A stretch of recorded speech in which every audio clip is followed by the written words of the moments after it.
Whatever the setbacks of the moment, nothing can stop us now. Whatever the difficulties, Africa shall be at peace. However improbable it may sound to the skeptics, Africa will prosper.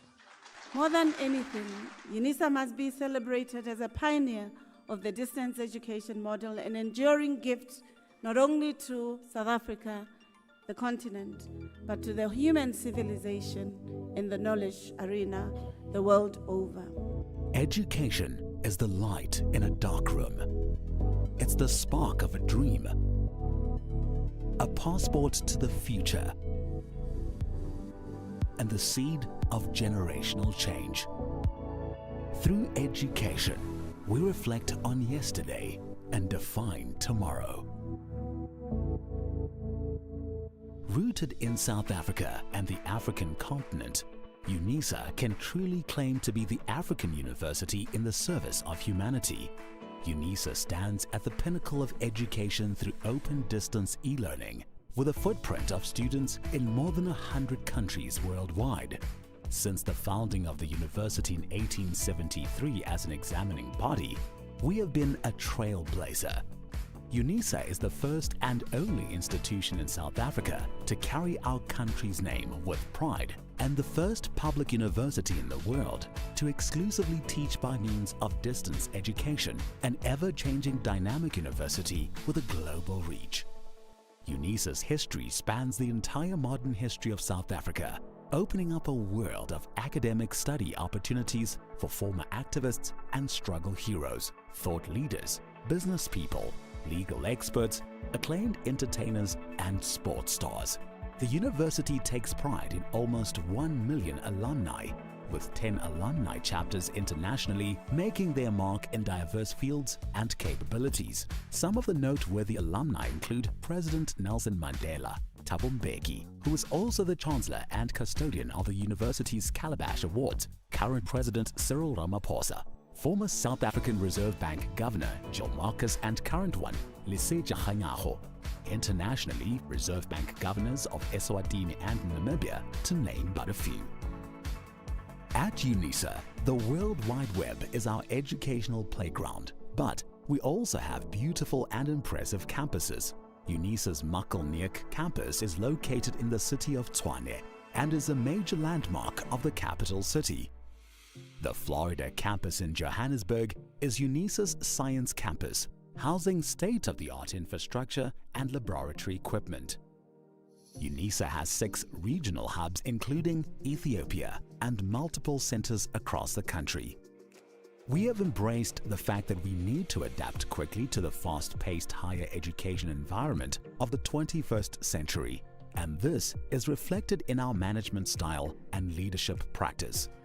In articulating her vision, the new Principal and Vice-Chancellor of the University of South Africa, the first woman to be appointed at the helm of Unisa, Professor Buleng shared that Unisa is well placed to address society's most demanding challenges by using research to meaningfully transform the lives of those in our communities. To this end, Unisa is working on the following catalytic niche areas. Marine Studies. As a discipline, Marine Studies covers field-specific studies like marine ecology and biology to policy-related studies like marine spatial planning and coastal economies. Many other areas of marine research and studies are covered in this niche area. Aviation and Aeronautical Studies.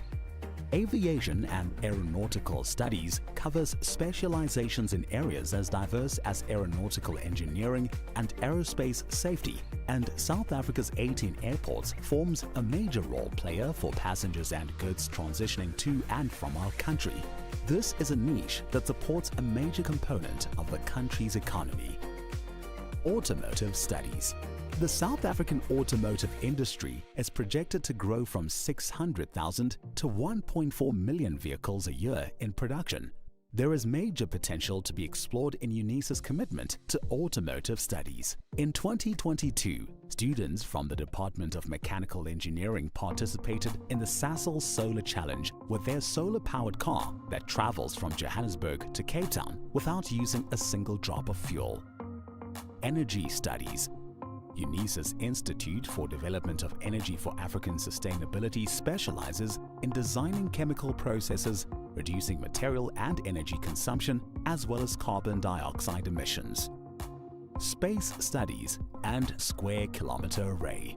Unisa has been extensively involved in the $1 billion Square Kilometer Array project since 2012. The Unisa Observatory, situated on the main campus, is a modern, well-equipped facility housing a 14-inch telescope where the College of Science, Engineering and Technology offers undergraduate courses in astrophysics and astronomy with specialization up to PhD level.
Can we please remain standing for the singing of the national anthem?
Please be seated.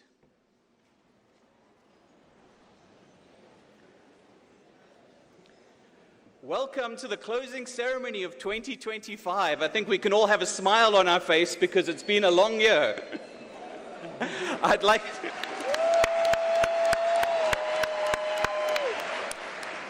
like to welcome the Vice-Chancellor and Principal, Professor Lenkabula. I'd like to welcome Dr. Matsia, the Chair of Council, all the Council members. Thank you so much for being here today.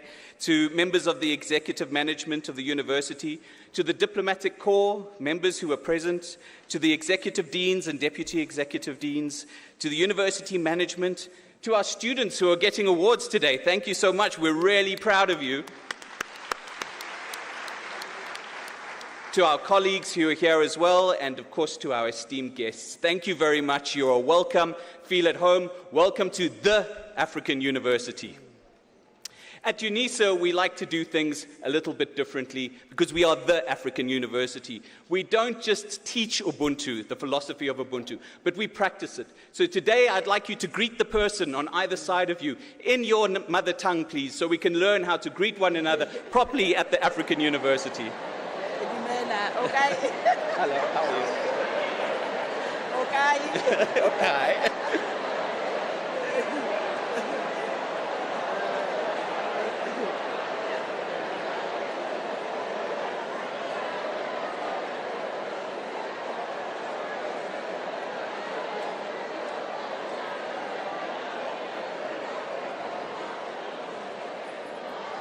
Thank you very much. I hope you all learned how to greet someone in a different language today, which is really great. My name is Professor Ashley Gunter. I am the Deputy Executive Dean of the College of Agriculture and Environmental Science, and I'll be co-hosting today's event along with my co-host. Good afternoon. Special greetings to you all. What a beautiful day it is. Woo! Yes, it's an exciting day. I am Professor Ophelia Lidimu. I am the head for teaching and learner support in the College of Economic and Management Sciences. I'm looking forward to spend this great afternoon with you. Thank you. And we don't have just you beautiful people in the audience today. We are streaming this live across the world. We're streaming it, of course, to our regional centers and to the Ethiopian center as well. And this will also be broadcast on Unisa Radio Live. So look your best because you're on TV. I think this is a great moment to reflect on not just this year, but 2025, the halfway point of the decade. So it's a really important time to reflect on what we've been doing as an institution for the last year, for the last decade, and at the halfway point of the VC's tenure as it was renewed. So I think we can give her a round of applause as well. And we have noted, of course, that there are consistent and continual attacks on female vice-chancellors in South Africa, and particularly on our vice-chancellor. But we, as the academic fraternity, note the great work that is happening at Unisa. 60,000 plus students graduated. 500 of those are PhD graduates, over 1,000 master's graduates, another clean audit. We can go on and on about the great things that Unisa is doing. Never mind, we keep on going up in the international global standings. Unisa is a university on the rise, and that is something to be extremely proud of. So today is that moment to reflect on exactly what we're doing. I'd also like to point out we have Unisa's clinic available. If you are not feeling well during the procession, it is available on the 3rd floor of this building, and there are paramedics in the building as well. I would now like to call on Prof. Musheo to give us a reflection of the moment.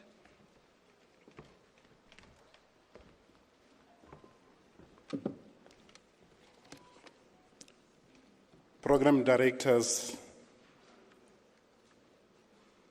chancellor, vice chancellor, and principal, chair of council, Dumelang, Macheron, Abshin, Torela. Let me stand on the protocol already established by the program director. I have entitled my reflection, "Soar Like an Eagle." As we draw closer to the finishing line, we all look back to reflect on what this year has been for us as Unisa. And of course, we celebrate, among others, all the success that we have attained during the year. However, there is a common denominator that unites us as Unisans as we gather this afternoon. When you listen to the corridor talks, we can all agree that we are all tired. Fatigue has settled in, and we had to push ourselves to cross the line. As and when we reflect on this meditation today, the image of a tired Unisan and humanity tormented me to the core. Be it images painted by Isaiah 40, sad days of journeying through the desert, sailing through the rough waters and storms, days of suffering, pain, and anguish, days of relentless attacks from our enemies and tormentors, days of withering like grass or fading like flowers. These are all depressing images that remind us of our context of death and dying that we find ourselves in. Come to think of it, and just to name but few examples, as humanity, we are tired of poverty and unemployment, the economic depressions within the global markets and neo-capitalist monopoly. We are tired of the road of graft and corruption in our governments and societies. We are tired of global wars and woundedness, including the effects of global warming and ecological degradation as we witness on a daily basis, with the weather changing like never before. And as Unisans, we are tired of our own struggles and challenges, be it our toil and efforts to rise above the leading pegs in the academia, the threatening death of humanities and social sciences, with the ever-rising AI and flourishing STEM environment. But we are also indeed tired from the relenting attacks to capture the soul of Unisa. If City Press is not saying this, somebody else is saying that about us. We are tired that our good stories are not making it to the media houses, but bad publicity to dent our image and public confidence. Tired as we are, and even starting to despair, some depressing, I bear good news for you. Not a sweetener, as some of us are expecting. My message is inspired by the biblical text of old, Isaiah 40, 28 to 31. Have you not heard? Have you not understood? The Lord is the everlasting God, the creator of the earth. He never grows weak or weary. No one can measure the depth of his understanding. He gives power to the weak and strength to the powerless. Even youth will become weak and tired, and young men will fall in exhaustion. But those who trust in the Lord will find new strength. They will soar high on wings like eagles. They will run and not grow weary. They will walk and not faint. Imploring on the image of a fearless, ever-rising, powerful vision and strength of a soaring eagle, my message to you is simple. As we wither like grass, fade like flowers, as we get to be intimidated by the harsh realities of life and our woundedness, as our enemies seem to have an upper hand over us or against us, and as we lose strength and faint along the way, soar like an eagle. Rise above your challenges.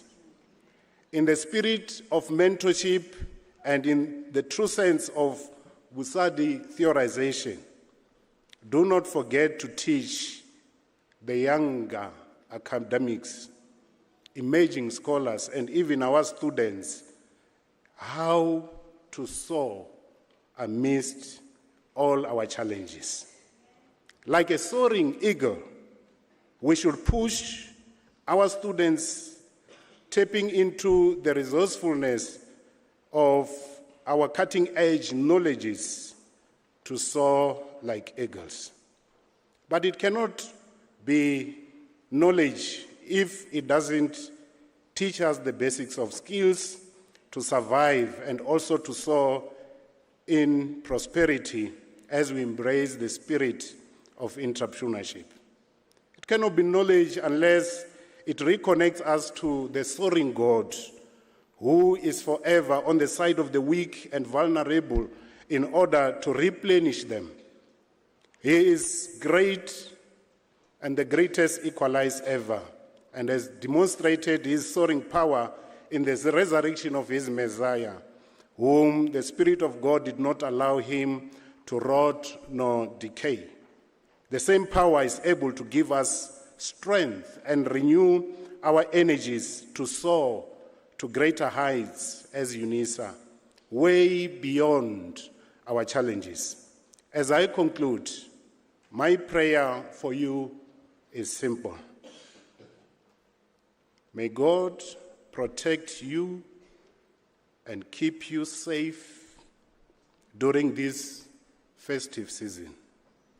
May God replenish you at the family table when you reunite with all your family members. May you experience the same resurrection power of Christ to rise above all your challenges. Instead of growing weary, may you soar like an eagle by trusting the Lord. Bless you.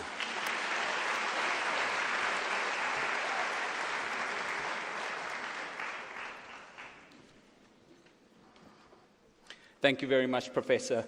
And I think it's important as we look at the world at the moment, and we often feel like it's lost its way, that we as Africans actually take that leadership role in spiritualism and push forward the spirit of Africa. And that was a really touching and very moving. Thank you very much. I think we can give him another round of applause.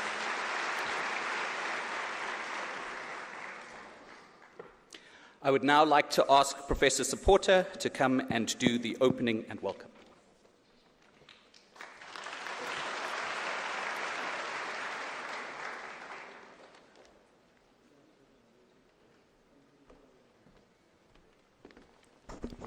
Program Director, Professor Kanta, and other program directors, Chairperson of Unisa Council, Dr. Dan Musia, our Principal and Vice Chancellor, Professor Pulin Lengabula, members of Unisa Council present here this afternoon, President of Unisa Convocation, Ntate Tabampe, members of Unisa Executive and Extended Management Committee, members of Diplomatic Corps, representatives of Unisa Organized Labor, members of the National and Regional Student Representative Councils, as well as members of the recognized student organizations, all fellow Unisans, members of Tshwane and Johannesburg Mayoral Committee, all program participants, and members of the media, including all performing members and choirs with us here. Good afternoon. A hearty welcome to you all in this hall and all to those who are joining us via live stream. We acknowledge you all, and we really appreciate your participation in this 2025 official opening ceremony, official closing ceremony. Professor Mashau, we are not tired. We want to start. Today we gather here as a university community to close yet another academic year. This moment invites both celebration and reflection. It reminds us that academic journey is not only measured by the grades and examination results, but also by how we have grown, what we have overcome, and who we have become in the process. This year behind us has asked much of us, asked diligence from us, resilience and patience. Towards the end of 1999, there were serious and widely spread concerns about the year 2000. It was dubbed year Y2K. Theories came in that there would be extensive computer malfunction and that would affect governments and banks. Many people had nightmares, especially about their bank accounts. and some even decided and contemplated to move their wealth elsewhere. And that elsewhere was under the mattress. 25 years later today, nothing of the sort happened. Anyone who's worried about 2026 should draw from this Y2K lesson. However, the past quarter of this century has seen rapid technological advances. Artificial intelligence is here today. Artificial intelligence is making life difficult for some of us, and we have to face it. Social media has made news instantly available anywhere in the world. And I want to tell you, if you are not piloting a drone, think again. At the top of your to-do list in 2026 should be the resolution to lose the fear of technology and to intentionally embrace artificial intelligence. As Robert Frost beautifully expressed this in the poem, The Road Not Taken, he says, life continually invites us to choose between many possible paths. When we look back on this academic year, we recognize moments of decision, perseverance, and even uncertainty. Yet each choice, each challenge has led us to this point of accomplishment. Today, as we close the academic year, we honor not only what we achieved, but the courage it took to keep moving forward. May we carry these experiences with us as we enter a new season, mindful that the roads we chose from have the power to shape us, have the power to open opportunities, have the power to help us make all the difference. A mere 12 days away from Christmas Day and 19 days away from the New Year's Eve, this ceremony underlines both pause and continuity. With one eye looking at the countdown of the year 2025, the other eye is figuring out the shape of 2026. This is a ceremony covered by numerous nuances of reflection, acknowledgement, and significant emotion. As per usual, today we will hear from our Principal and Vice-Chancellor on the state of health of the university and its prospects into the future. We will hear today from our Chairperson of Council, who will be here to share some thoughts relating to governance. I urge you not to miss a single word of the addresses that they will be delivering, for in that is so much to chew on as we close 2025. And there will be a lot to chew on at the time when we will be opening 2026. For staff, College Graduate Excellence Awards, as well as the Senate and Council Excellence Awards, your awards will be handed out today.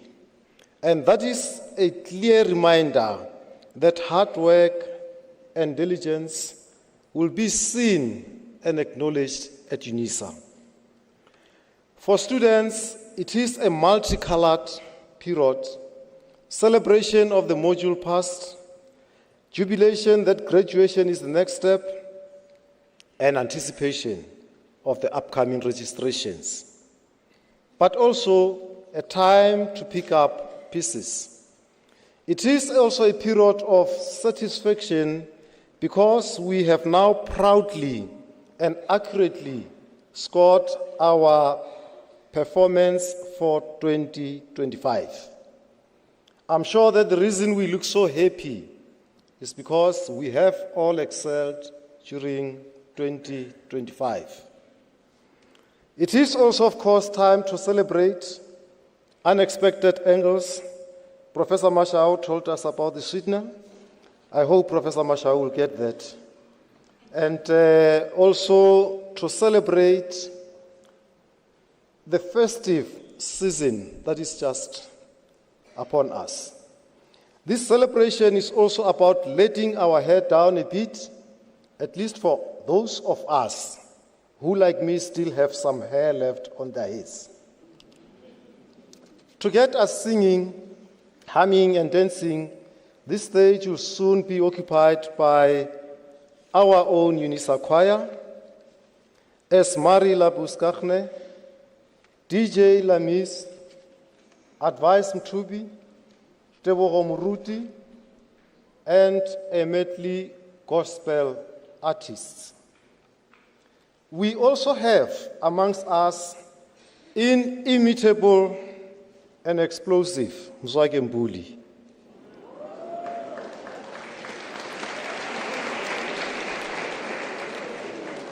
I can also assure you that we have excellent program directors.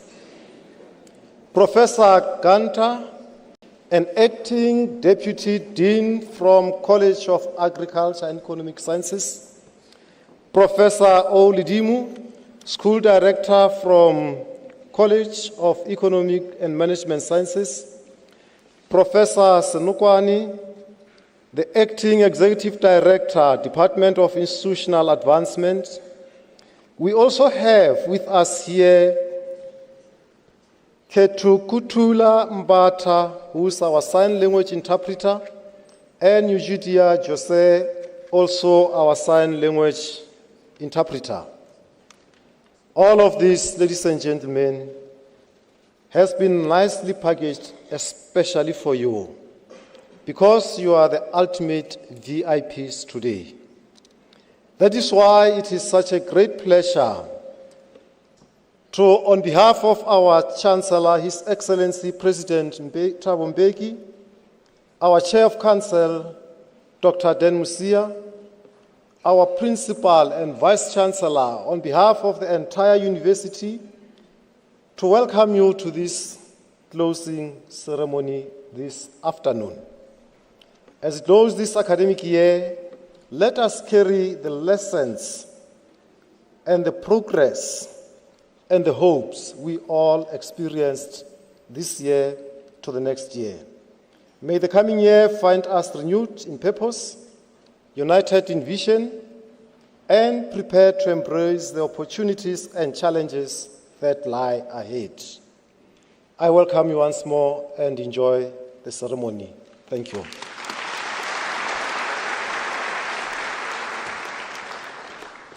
Thank you very much, Prof. Supporter. And thank you for talking about courage and change, because change takes courage. And sometimes it's not big acts or big events that is courage. Courage is being the first to sign up for a new degree. Courage is being the first in your family to do a degree. Or courage is responding to reviewer 2 when you get that paperback. So courage can be small events. We now are going to have a musical item by Unisa Choir, though I have got next to in my program one song. So I'm not sure who wants more than one song, Unisa Choir or the audience, but what I do know is once you've heard Unisa Choir, you will want more. Over to the choir. Thank you.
Thank you very much. And I think a choir really speaks to working together to create something awesome, which is what Unisa does. It works together to create something awesome. So thank you very much. I think we can give them another round of applause.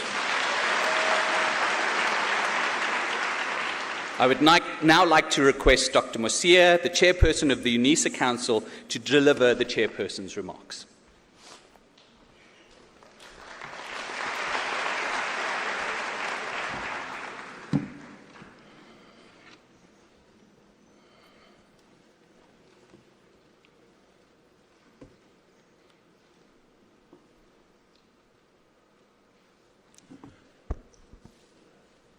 Thank you, program directors, our sign language interpreters, Ms. Ketu Kulambata and Ms. Eugenia Jose, the principal and vice chancellor of Unisa, Professor Lengabula, distinguished members of diplomatic and business communities and friends of the university, members of the Unisa Council present here today, members of the executive and extended management of Unisa, the leadership of organized labor and the national and regional SRCs, our esteemed award recipients this afternoon, staff and students in attendance, esteemed colleagues, and those who are on the virtual platform, ladies and gentlemen, good afternoon.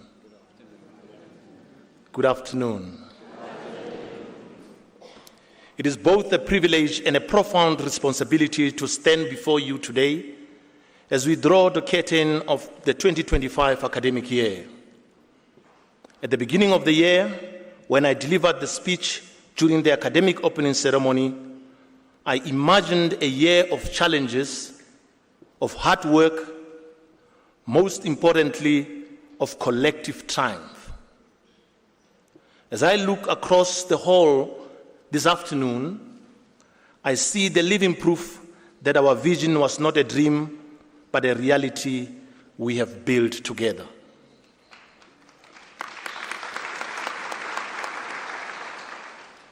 We gather not merely to celebrate an end, but to reflect on a journey that marked by resilience, innovation, and an unwavering commitment to excellence. Over the past 12 months, Unisa has navigated a rapidly changing higher education landscape. We proceeded with utmost conviction and energy to fulfill the mission that we have set for ourselves, including on academic and research excellence, teaching and learning, engaged scholarship, expansion of our strategic global partnerships, and most crucially, placing our students at the heart of everything that we do. Today, we gather here to reflect on the year that has been, to reflect, to celebrate achievements, and collectively undertake to improve in the areas where there is still some challenges. The mission to reclaim university's position as a force to be reckoned with in the higher education milieu, here at home and globally, is definitely on track. Today, we also honor the 199 students, outstanding students for that matter, of the university who have exemplified what it means to excel. To each recipient of the Council Graduate Excellence Awards, the Senate Graduate Excellence Award, and the College Graduate Excellence Awards, your dedication, late nights, and relentless pursuit of knowledge has set a benchmark for all of us. You are the embodiment of the Unisa motto, define tomorrow. You are the embodiment of Unisa, define tomorrow, as well as two of our core values, which is innovation and excellence. Colleagues, please join me in a round of applause for these remarkable individuals.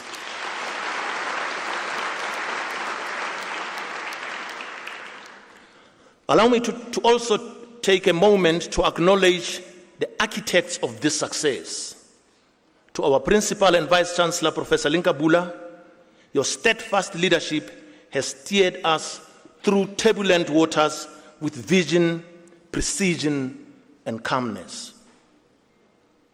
To the Vice Principals, the Deans, the heads of department, and the entire academic staff, your passion for teaching and research continues to inspire.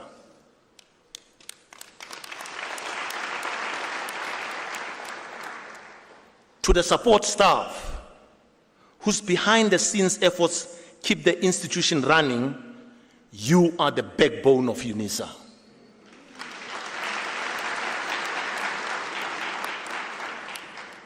To our students, especially those who are balancing studies with work, family, and community responsibility, your tenacity is the heartbeat of this university. You have not only achieved academic excellence, you have contributed to the social and economic fabric of South Africa and beyond. Your stories are a stark reminder of why we do what we do. We also extend a warm welcome to our distinguished guests from the diplomatic and business communities. Your presence underscores the importance of education as a catalyst for human development, progress, and national pride. Thank you for sharing this moment with us.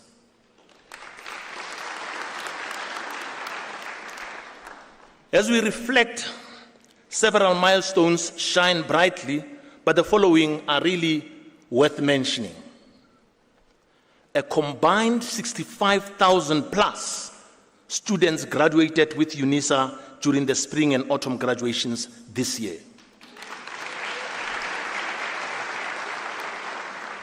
Colleagues, this number includes the 512 PhD students and 922 master's graduates.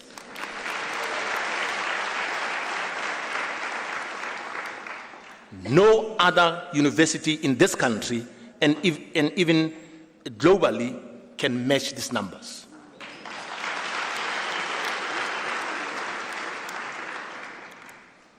We continued to stake our claim amongst the best universities in the world, with the last time higher education ranking putting us on number 7 amongst 13 South African universities included in that ranking. For publication output units, Times Higher Education also put us at number 6 from number 8 for research quality.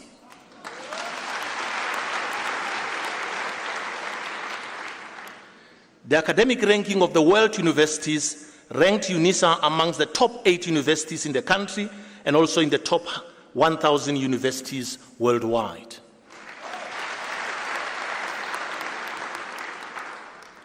This year, the university announced the achievement of yet another unqualified audit opinion, marking yet another year in which Unisa has maintained the highest standard of financial prudence, transparency, and governance.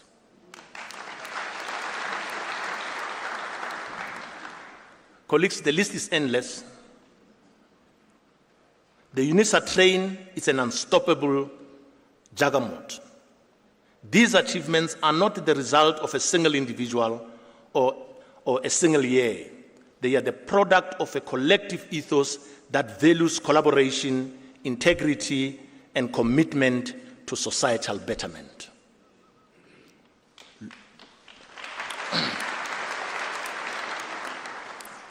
Looking ahead, the challenges of tomorrow will depend on the same spirit that carried us thus far. The world is changing faster than ever. Climate change, rapid technological advancement, and shifting labor markets require us to rethink how we educate and prepare our graduates. We have a challenge on our hands to lay the groundwork for the next chapter by considering the following amongst others. The future-ready curricula. We must strive to integrate artificial intelligence, data science, and sustainability into our programs to ensure that our graduates are equipped for the jobs of the future. Student well-being. We must recognize that academic success is intertwined with mental and physical health, and endeavor to expand counseling services and creating safe space for our students. Inclusive access. We must remain resolute in our commitment to widen access for underrepresented groups, ensuring that Unisa education is within reach for all who aspire to learn. In closing, ladies and gentlemen, I want to leave you with a simple but yet very powerful thought. Excellence is not a destination, it's a habit.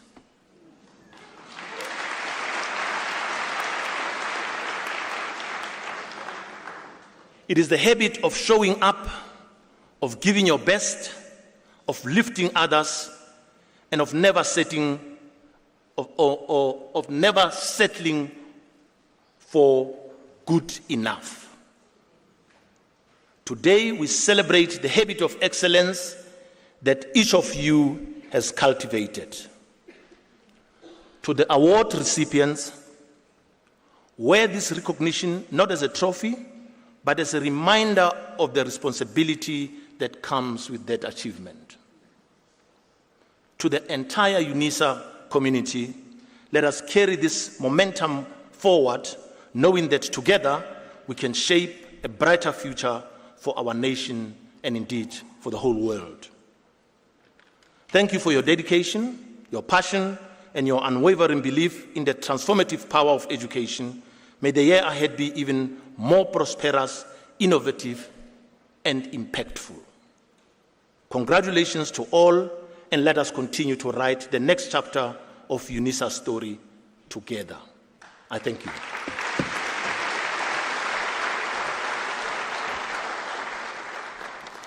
Thank you very much, Dr. Musia. And what you say makes me reflect on what it means to be part of an institution that's over 150 years old. What does it mean for you as a student, for you as an academic, for you as a support staff member? Because this is something that has a long past and has a very, very distant future. So we should all reflect on how we contribute towards that. We are now going to have a multimedia presentation of some of the highlights of the past year. This is probably the best format we can have to actually see the great achievements that the university has had. So please pay attention to the big screen as we watch the multimedia presentation. Thank you.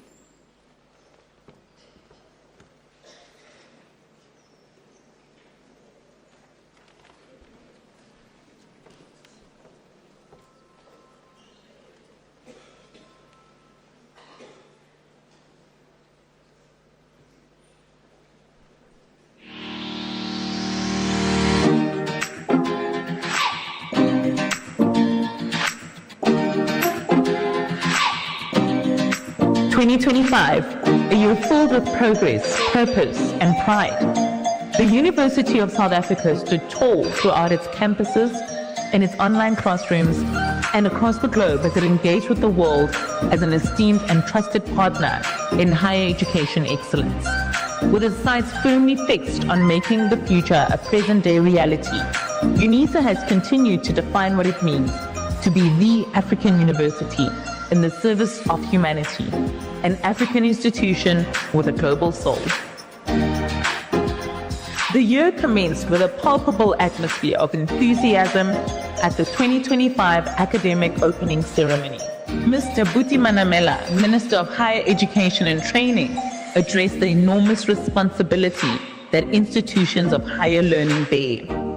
And in her rousing speech, Professor Buleng Lenkabula, Principal and Vice Chancellor, declared, Unisa will continue to position itself as a digitally, dynamic and technologically advanced institution, one that offers online, affordable and high-quality education to all who seek knowledge. The words struck a chord, an invitation to the future, a challenge, and a promise. This year, 66,240 students participated in graduation ceremonies across South Africa and Ethiopia, totaling 139 ceremonies. A testament to dedication and enthusiasm. Each credential, a degree, diploma, or certificate tells a tale of personal growth. Unisa has demonstrated time and time again that accessibility and excellence are not mutually exclusive. With 54,480 undergraduate, 10,275 honors, 946 masters, and 539 doctoral degrees awarded. Though each college made a unique contribution to the Unisa tradition of learning that empowers nations, the College of Education produced the most graduates, followed by the College of Economic Management Sciences and the College of Law. Unleashing the power of women in Africa's future, Unisa was the platform where voices of women were magnified. In 2025, Professor Lenkabula spoke fiercely about the strength and leadership of African women, encouraging them to shape the continent's future and its place in the world. Unisa's subsidiary, Insanyelo Hub, sparked ideas and turned people into entrepreneurs through the Bosadi Artisans Fashion Design and Creative Media Business Startup programs. Empowering women in drone technology and aviation, the Hub's Drone Divas program reached new heights, both figuratively and literally. The Women in Leadership seminar urged women to get back to the authority they had before colonization and to lead society in all aspects of life. By supporting the Africa Leadership Academy for Women in Political Leadership, a revolutionary UNDP program, Unisa did more than only honor women. It empowered them to govern on an equal footing. Through its partnership with the greatest, Unisa was able to spread its impact across seas and throughout continents. The world came to Unisa, and Unisa traveled the globe, from Manila to Budapest to Montreal. This year, collaborations were formed with Makerere University in Uganda, De La Salle University in Philippines, and Obuda University in Hungary.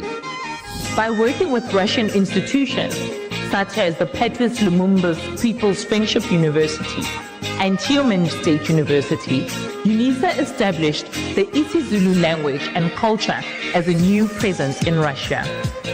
A Unisa delegation traveled to Sweden's Malmö University to collaborate on sexuality education initiatives.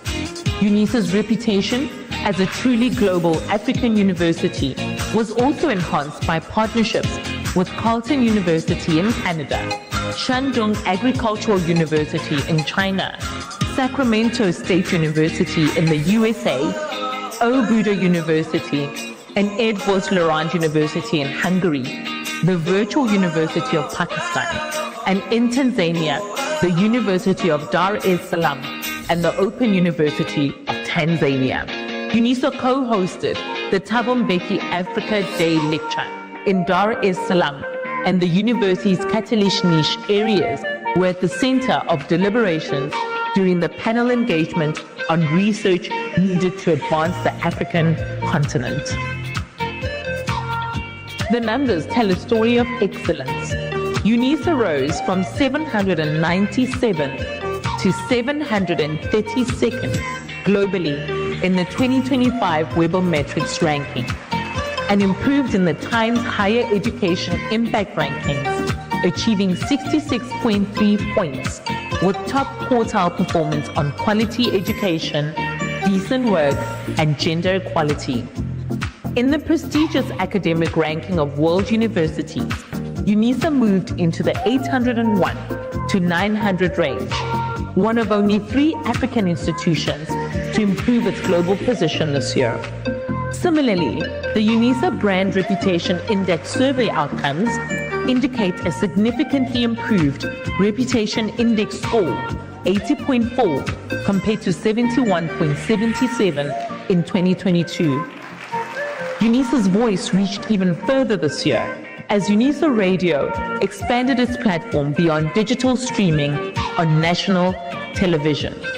Now broadcast on Tshwane TV on weekdays, Unisa Radio brings the university stories, ideas, and conversations to new audiences, amplifying our presence and connecting the Unisa community with viewers across the capital and beyond.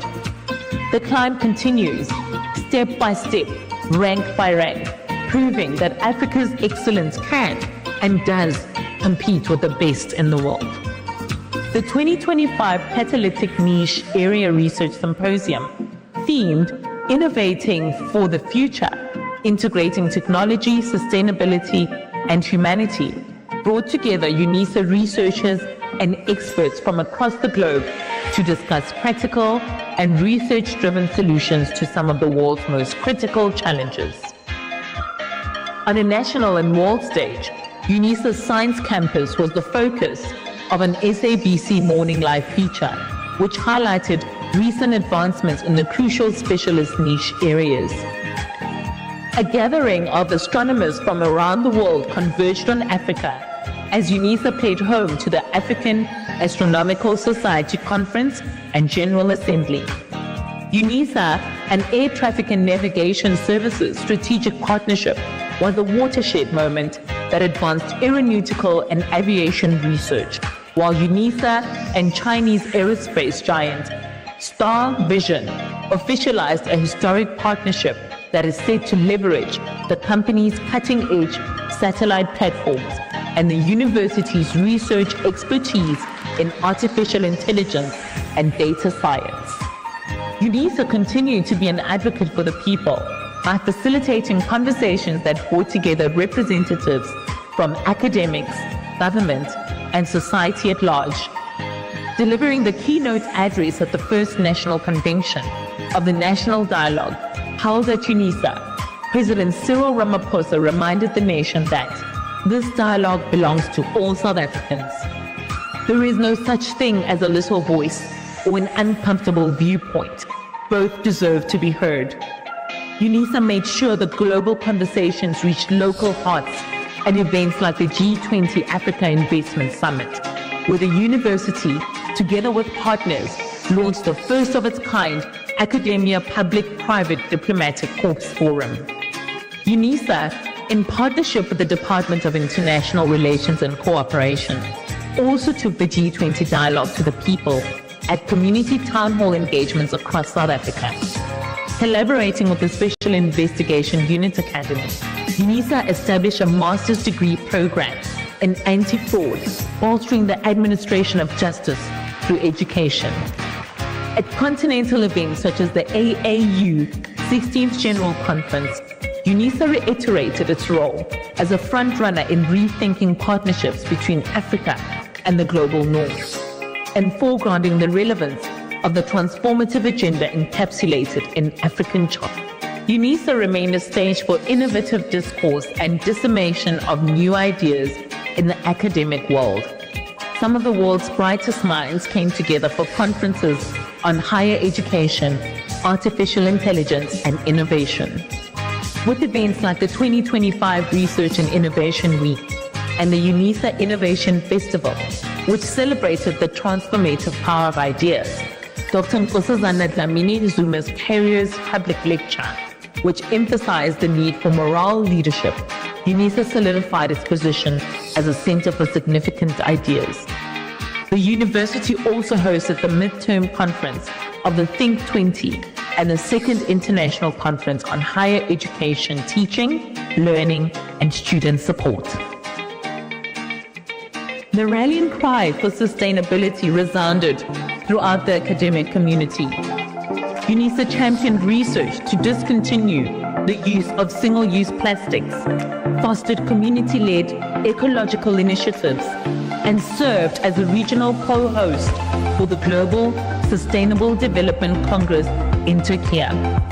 Further supporting the search for sustainability solutions, the university hosted the 2025 Water Imbizo and a high-level gathering of the South African chapter of the Indian Ocean Rim Academic Group. Professor Jeffrey D. Sachs, President of the United Nations Sustainable Development Solutions Network, headlined the Unisa 2025 Founders Lecture, sharing his wealth of sustainability experience with an enthusiastic audience. Generation Green, Youth Rising for a Sustainable Future, was the slogan that unified the youth who spoke up at the Youth Month seminar. Unisa firmly believes that the long-term viability of education is directly tied to that of Mother Earth. Unisa honored the giants upon whose shoulders we stand through memorial lectures celebrating O.R. Tambo, Eski Mphahlele, O.K. Matsepe, Percy Roboza, Feroza Adams, Chief Albert Lutuli, and many more. The university reaffirmed its deep roots in African intellect, justice, and creativity. As former President Thabo Mbeki reminded us during the Professor Stan Sangweni Memorial Lecture, Sangweni epitomized honesty in serving the South African people, a priceless gem in the service of the nation. Each lecture was not just remembrance, but renewal. Turning to latter-day heroes, His Excellency Dr. Thabo Mbeki paid tribute to 7 trailblazers whose contributions continue to shape South Africa, the continent, and the world at the Chancellor's Calabash Awards dinner. The prestigious Leadership and Practice Award under the theme Unwavering Voice honored Dr. Naledi Pandor for her impactful leadership. In 2025, Unisa's artistic spirit shone brightly. From the Introspect 2 exhibition by Fountain Gabea to Place and Practice, collective voices from Ella's House, art and academia merged in harmony. Digital exhibitions celebrated the rhythms of African instruments, while the Principal and Vice Chancellor's concert themed the Year of the Voice united world-renowned artists, diplomats, and scholars in a breathtaking showcase of African excellence and heritage. This followed the university's prestige 3rd National Voice Competition, hosted earlier in the year. Through the achievements, the challenges, the breakthroughs, one truth endures. Unisa is not just a university, it is a movement, a force for knowledge, justice, and transformation. It is a family of scholars, visionaries, innovators, and builders, shaping futures in the service of humanity. And as we stand on the threshold of tomorrow, we carry forward this promise to learn, to lead, to light the way. Unisa, where Africa's voice becomes the world's wisdom, and every tomorrow begins with learning.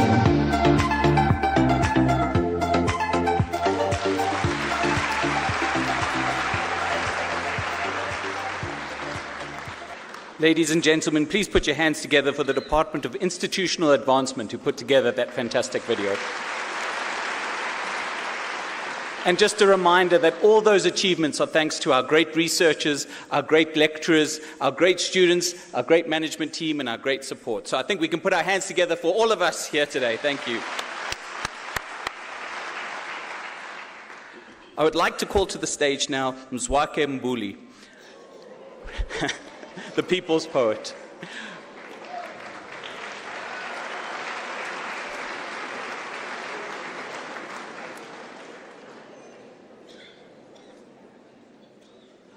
Listen to the voice of reason.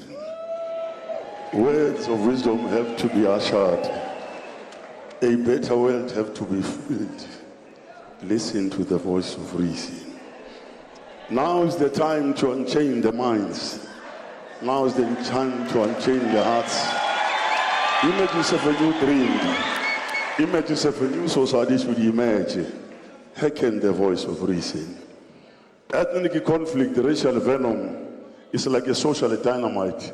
It's like a revival of a perilous syndrome. A syndrome of death and destruction This is a voice of concern, a voice of social redemption. An eye for an eye makes the world blind. Reconciliation and reconstruction is like a dark cloud giving way to the blue sky. Humankind must put an end to war, or war will put an end to humankind. Africa and the world cannot afford self-pity. If something is not worth living for, it is not worth dying for. That was the voice of reason. Reason. Reason. I'm the voice of reason. Unique Unisa. Unique Unisa. I was born in Vinegar times and fed with lemons. Let me dedicate my poetic praise to the University of South Africa, Unisa. Unique Unisa, established 1873. The university built on the mountain in Tshwane, beyond 150 years of existence, life worth celebrating, decades of evolution. Unisa, the leading university of higher learning, the decorated world-class institution. Unisa, the undisputed reservoir of wisdom. Unisa, the beacon of hope, the game changer that changes the fortunes of time. Rated amongst the best, the trailblazer par excellence. Unisa, the global story of success, simply the best. Unisa navigated beyond the centuries. Unisa, the flame that could not be extinguished by the winds, the embodiment of resistance. Unisa, credentials unparalleled, the rose that does not argue with its competitors, but with its beauty. You can never talk to the wrong person about Unisa.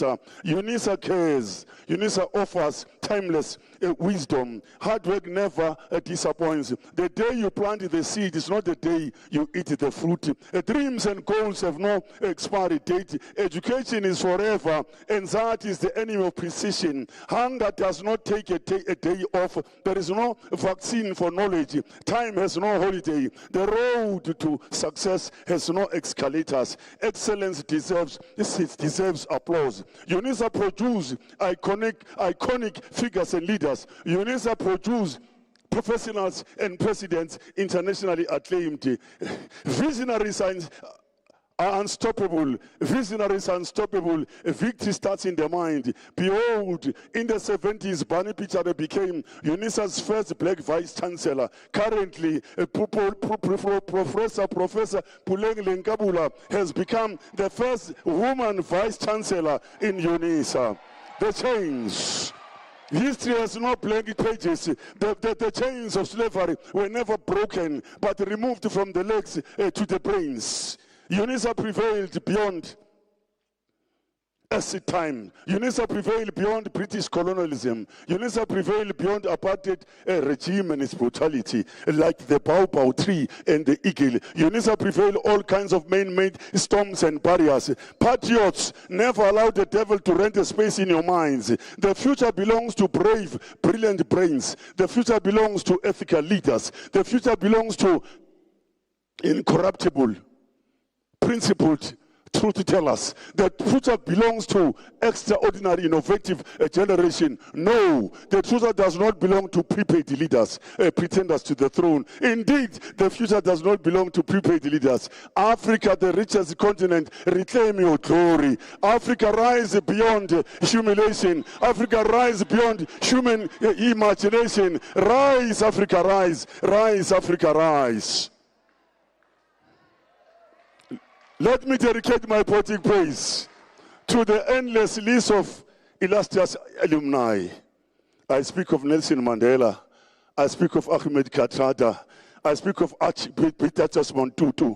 I speak of Dr. Benedict Vilagasi. I speak of Dr. Mampela Rampela. I speak of Dr. Alexander Deneville Alexander, former President Thabo Mbeki, Judge Dikgang Moseneke, Judge Mogoeng, Judge Edwin Cameron, Michael Moerane, the genius choral music composer, Professor Angie Kroch, Professor Gil Marcus, Professor Eska Mpatlele, Professor Robert Sobukwe, Professor Z.K. Mathews, Professor Rosemary Mwekit, Prefer Winnie Madikizela-Mandela, Zola Party, Dr. Ethel Deutsch, Dr. Seth Cooper, Professor Walter Batisi, President Cyril Ramaphosa, President Lazarus Chakwera of Malawi, former President of Botswana Cyril Ramaphosa, former President of Haiti Bertrand Aristide, former Zimbabwe President Robert Mugabe, Hussein Ayopo, Yvonne Chaka Chaka, Kepler Vessels, Dr. Edward Mekanya. That was the voice of reason. Reason. Reason.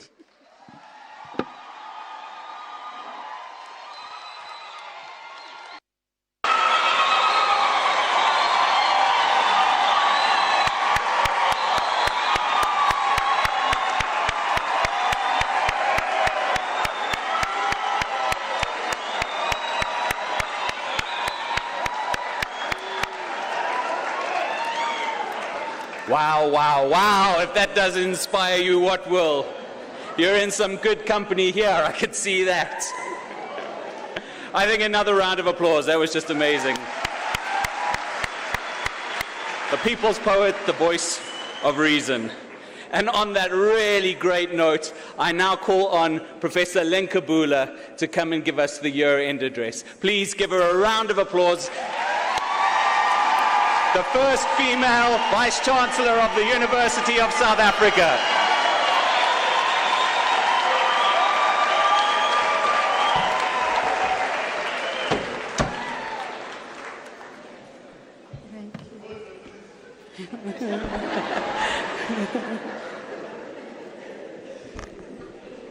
Good afternoon. Dumelang. Sanbonan. Molweni. Afshin. Salam. Salam. Alaikum. Assalamu alaikum. Khudzong. Bonjour. Ni hao. Kalimera. Thank you very much. We cannot just do the 12 languages because we are also located in 130 countries.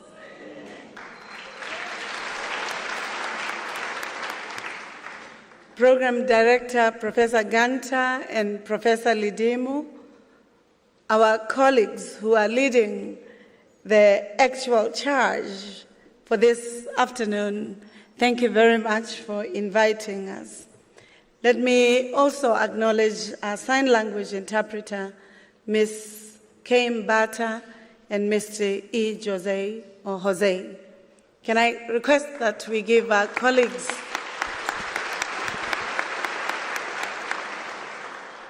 Can I request again?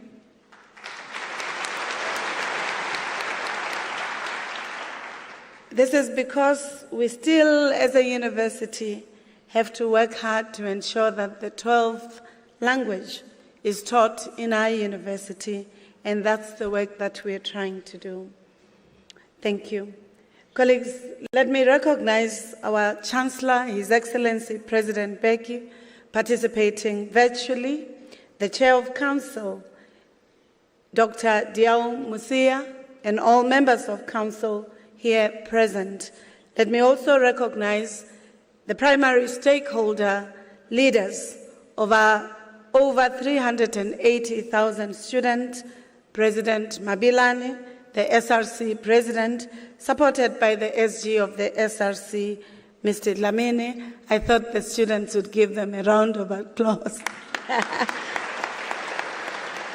Let me recognize the President of the Convocation of the University of South Africa, constituted of over 1 million alumni, Mr. Dabampi. I also think he deserves a round of applause. And of course, colleagues, before I recognize the executive and extended management of the university, here in the city of Tshwane, we're very fortunate to have an internationalization opportunity. It is said after Washington and Geneva, South Africa has the largest number of international diplomats. After Washington and Geneva, South Africa has the largest number of diplomats. And therefore, colleagues, we are honored by the presence of the leadership of this international diplomatic corps around us. And let me recognize the Embassy of the Slovak Republic, Mr. V. Grach. Can I request, if they are here, the ambassadors just to stand so that we give them a round of applause after I would have called them all. The Embassy of Slovak Republic, let me recognize Charge d'Affaires, Embassy of the Republic of Iraq, Ms. Aitet, High Commissioner of Namibia, Dr. Abed Eli, Mrs. J.T. Thomas Edward, High Commissioner of Jamaica. Thank you very much for being here, High Commissioner. We recognize the President of Jamaica's participation in the G20, and we are honored to also meet him with you. Thank you very much. I appreciate your presence. His Excellency, Mr. Ibrahim, Ambassador of Somalia, His Excellency Leve Ocampos, Ambassador of Paraguay, and Musau, Education Attaché, Kenyan High Commission, and all other various diplomats that are here this afternoon. Can I request the diplomatic corps to stand? As Unisa, we would like to acknowledge your presence. May they please.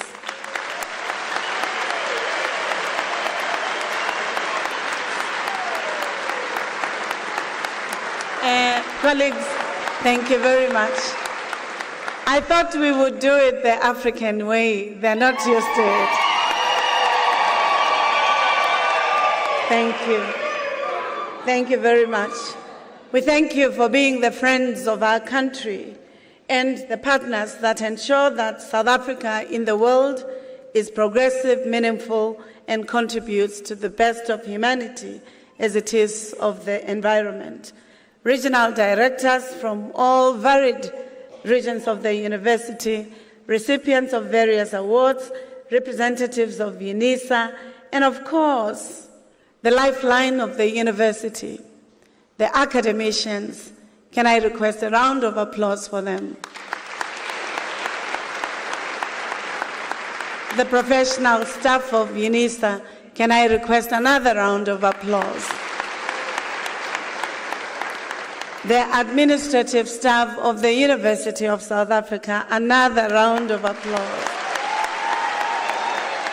These are the women and men who together and collectively through their talents support the missional mandate of our university and its contribution to the world, and we in executive and extended management, along with all epistemic communities and statutory communities of our university, are quite appreciative of your efforts, your work, your commitments, even sometimes when we hold different positions. There is always the spirit that we're building together this university to being a site of excellence, and of course, a round of applause to yourselves. Let me also thank friends of the University of South Africa, the media that is here present, honorable ladies and gentlemen, good afternoon. Good afternoon. Madume hafe lebatu.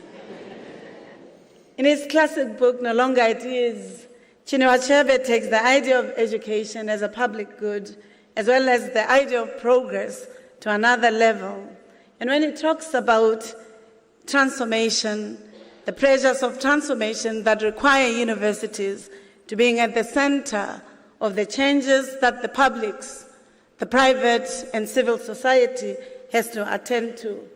He reminds us that the new generation of highly educated Africans aspiring to the future promised by decolonization, but ultimately get defeated by the weight of colonial history and sometimes the greed of others, where we forget those who are the center of our need for change, becomes even an important invitation for us as the university, but also as the brains trust of our society, to ensure that we do not mimic colonial and apartheid legacies, but we ensure that the emancipatory project, the changes of oppression, the economic marginality, and sometimes the bad policies that do not yield progressive transformations in the aftermath of liberation are addressed.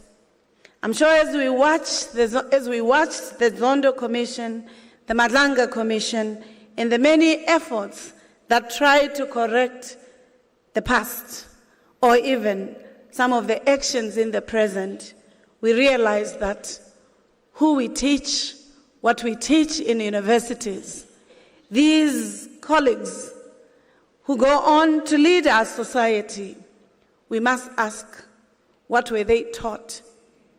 Who taught them? Was it about justice, or was it about theft and corruption? Why did they forget this imperative of Ubuntu? And if so, what do we do to help them to remedy the challenges of our society? This, colleagues, is the mandate of a university. Ours is not to watch as the wounded wailings of our society, not just here at home, but in the world, are projected. Ours is to be a resource to our societies, to be at the center of the solutions that we all together co-construct. It is not to sit over the top of mountains crying that they are not doing their work, but it is to sit in the mountains, on the riverbanks, in the forests, in the gardens, as it is in the museums, libraries, and classrooms, to ensure that we work together to build progressive futures. This is the reason why Unisa is committed to shaping futures. In my view, the reason why we have institutions like Unisa and the millions of Africa's people here, those in the diaspora who are dedicated to the task of intellectual inquiry and being the change agents that must take human civilization to the next level, is precisely because we are given the opportunities that many do not have. It is with great sense of privilege, therefore, and honor that I welcome you to this year's closing ceremony. The registrars wanted it to be the opening ceremony. You can understand the hard work that has been invested. The registrar and Professor Mashau reminded us that you had your hands on deck and you need to sigh. Hence the closing day this afternoon. I think you need to have a round of applause. But I must state, I'm sorry, today is not the final day for work. It is the official closing day. If you want to go home earlier than the 18th, then you must have 2 days of your leave signed.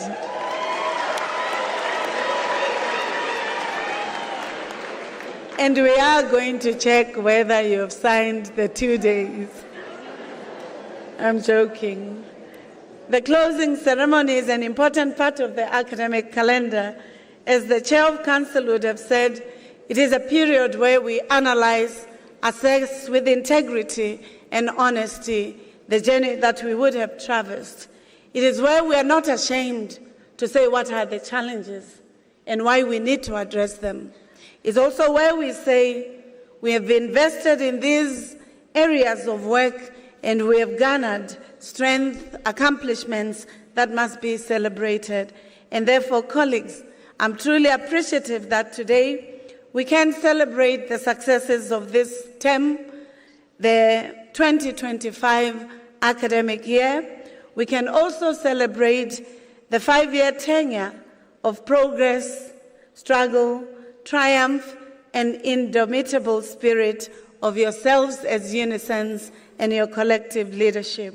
I really thank you that despite of having started with COVID-19, sometimes you not wanting to come to work, or we having to invite you to work without your consent, because you knew that we would get into your pockets. You've done your best, and we thank you.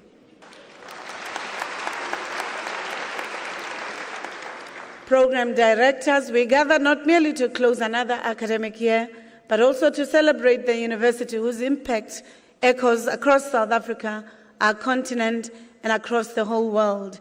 This is a university that nurtures over 378,000 students and still find courage to lead in research, innovation, engage scholarship, as we have just watched in the digital video just a few minutes ago.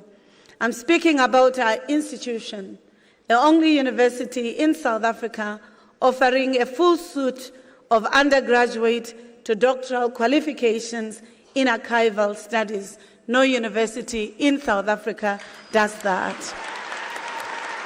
It is also the only university that teaches in all 11 official South African languages and trying to ensure that the 12th language is also in our curriculum. I request that African agenda to be celebrated.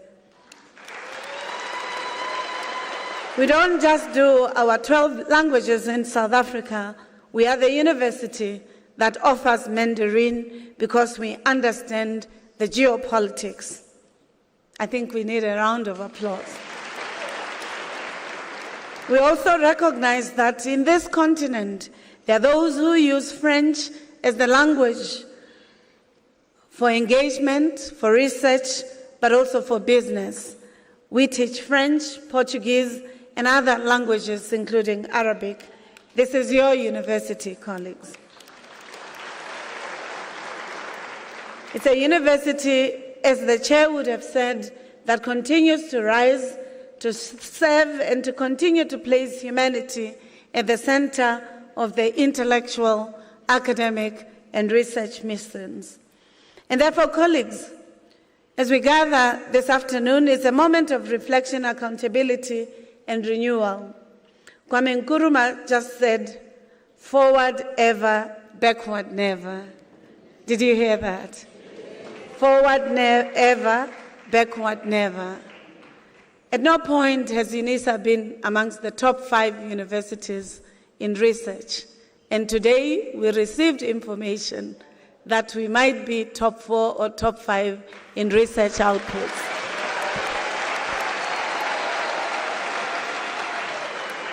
And therefore, colleagues, we celebrate these important milestones, including that have been shared with yourselves.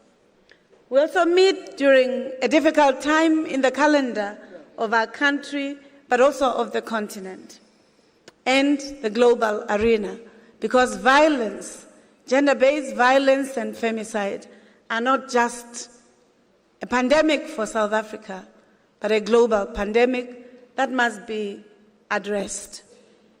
We are mourning. We are angry. We call for national and global resolve on gender-based violence. We've just witnessed in our city, the city of Tshwane, in Salisbury, a situation that has shaken the country. Violence of proportions that are not understood. We stand with the community as well as with all individuals that have been victims of gender-based violence and femicide in the country, in the continent, internationally, including in our university, and we can, without any fear or hesitation, assert that whenever there is harassment, there is bullying, there's also violence, we will act. The recent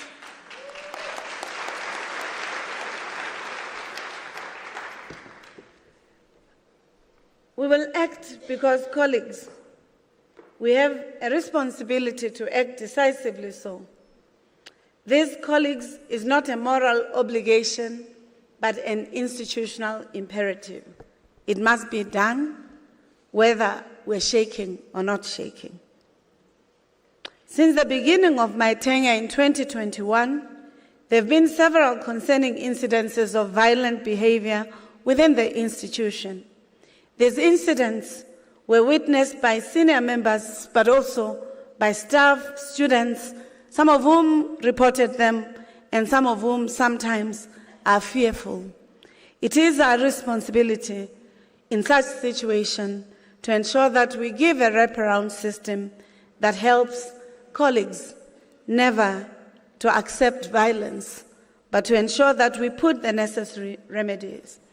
I can confirm that even I, at the helm of your university, have also been exposed to horrid violence, have been exposed to violence where in our mess meetings we were calling for me and other women to be raped, molested, and be taught a lesson. So I'm not speaking about something that I do not know. I have experienced it, but I've also witnessed the support of the university, but also the subsequent initiatives that NEHAU and APSA would have followed through in trying to educate the workers about gender-based violence and femicide. I request that you give them a round of applause. But there's also another form of violence that I can speak to without fear or hesitation. In the first 2 years of my tenure, 3 men came into my office to intimidate me with AK-47s. And when they came, there was protection services in whose videos they said they'd not seen, but which people who were there would have witnessed this. The former CFO, Ramukumba, would have said, if there was anything I was fearful of at Unisa, is seeing those strong men, very tall, with guns at Unisa. But colleagues, why do they come with guns? What is there at Unisa that creates the contestations or that make people want to come and take? That's the question that I'll leave to yourselves, because you understand the contradictions and controversies that this university has gone on. And yet I'm very appreciative because the council, the management, made it a point that we secure the university and we ensure that these examples don't happen for any individual in our university. I request that you give them a round of applause for ensuring that security and safety, not just for the executives, but for all of us, is available. I'm very thankful, Council, and all statutory committees for you ensuring that violence, harassment, gender-based violence have critical interventions, including bullying. And I thank you, Unisens, for ensuring that the cultural context of our university is safe, is peaceful, and allows us to debate, even when we hold different positions, to still sit at the table and engage. Engagement is an asset. It's a resource. It has made our university a safe university. It has taken away the scorn. Unisa used to be that university that people knew at the beginning of the year we would close the gates. And yet Unisa has become a university that people say the doors of learning are open and therefore people are supported to study. I thank you, APSA. I thank you, NEHAU. Equally, I thank the student leadership that has seen that engagement, speaking truth to power, ensuring that they speak on behalf of the students, that the students' agenda is not left out, including that students do not fall through the cracks because they don't have the fees to pay for their tuition. I'm very appreciative for the campaign that you, SRC, had to ensure that you support students who come from economic poverty. Can you give them a round of applause? They raised over 10 million. They are students. They are not workers. I also want to thank the President of Convocation for the first time in our university. The Convocation leadership, Mr. Dabampi, Advocate Maluleke, worked very hard with their teams to ensure that they fundraise alongside with Unisa Foundation to help students who are destitute. Can I request a round of applause? Colleagues, therefore, as we celebrate the support of the statutory committees for holding us accountable, but also supporting the agenda, I'm very appreciative. Equally, colleagues, South Africa hosted the G20 summit. This marked the historic achievement for the continent, not only for our country, for global justice and sustainable development at the center of the dialogue. Can we give our government a round of applause? I'm not hearing you. Thank you. I do so because, colleagues, there are only 21 members, including the African Union. An opportunity of hosting the G20 cannot be taken for granted. It's also because the University of South Africa would have been a partner to these processes. Some of you participated in the T20 that Unisa hosted on behalf of the Sherpa or of the Minister of International Relations and our government. Some of them were the community engagement processes that our office, Dr. Tong, in the special projects, would have facilitated with Mematole and many others to ensure that our university is not on the margins. And therefore, colleagues, I'd like all of you who ensured that our university was at the center of the G20 engagements, including the reporting mechanisms. Can you give them a round of applause?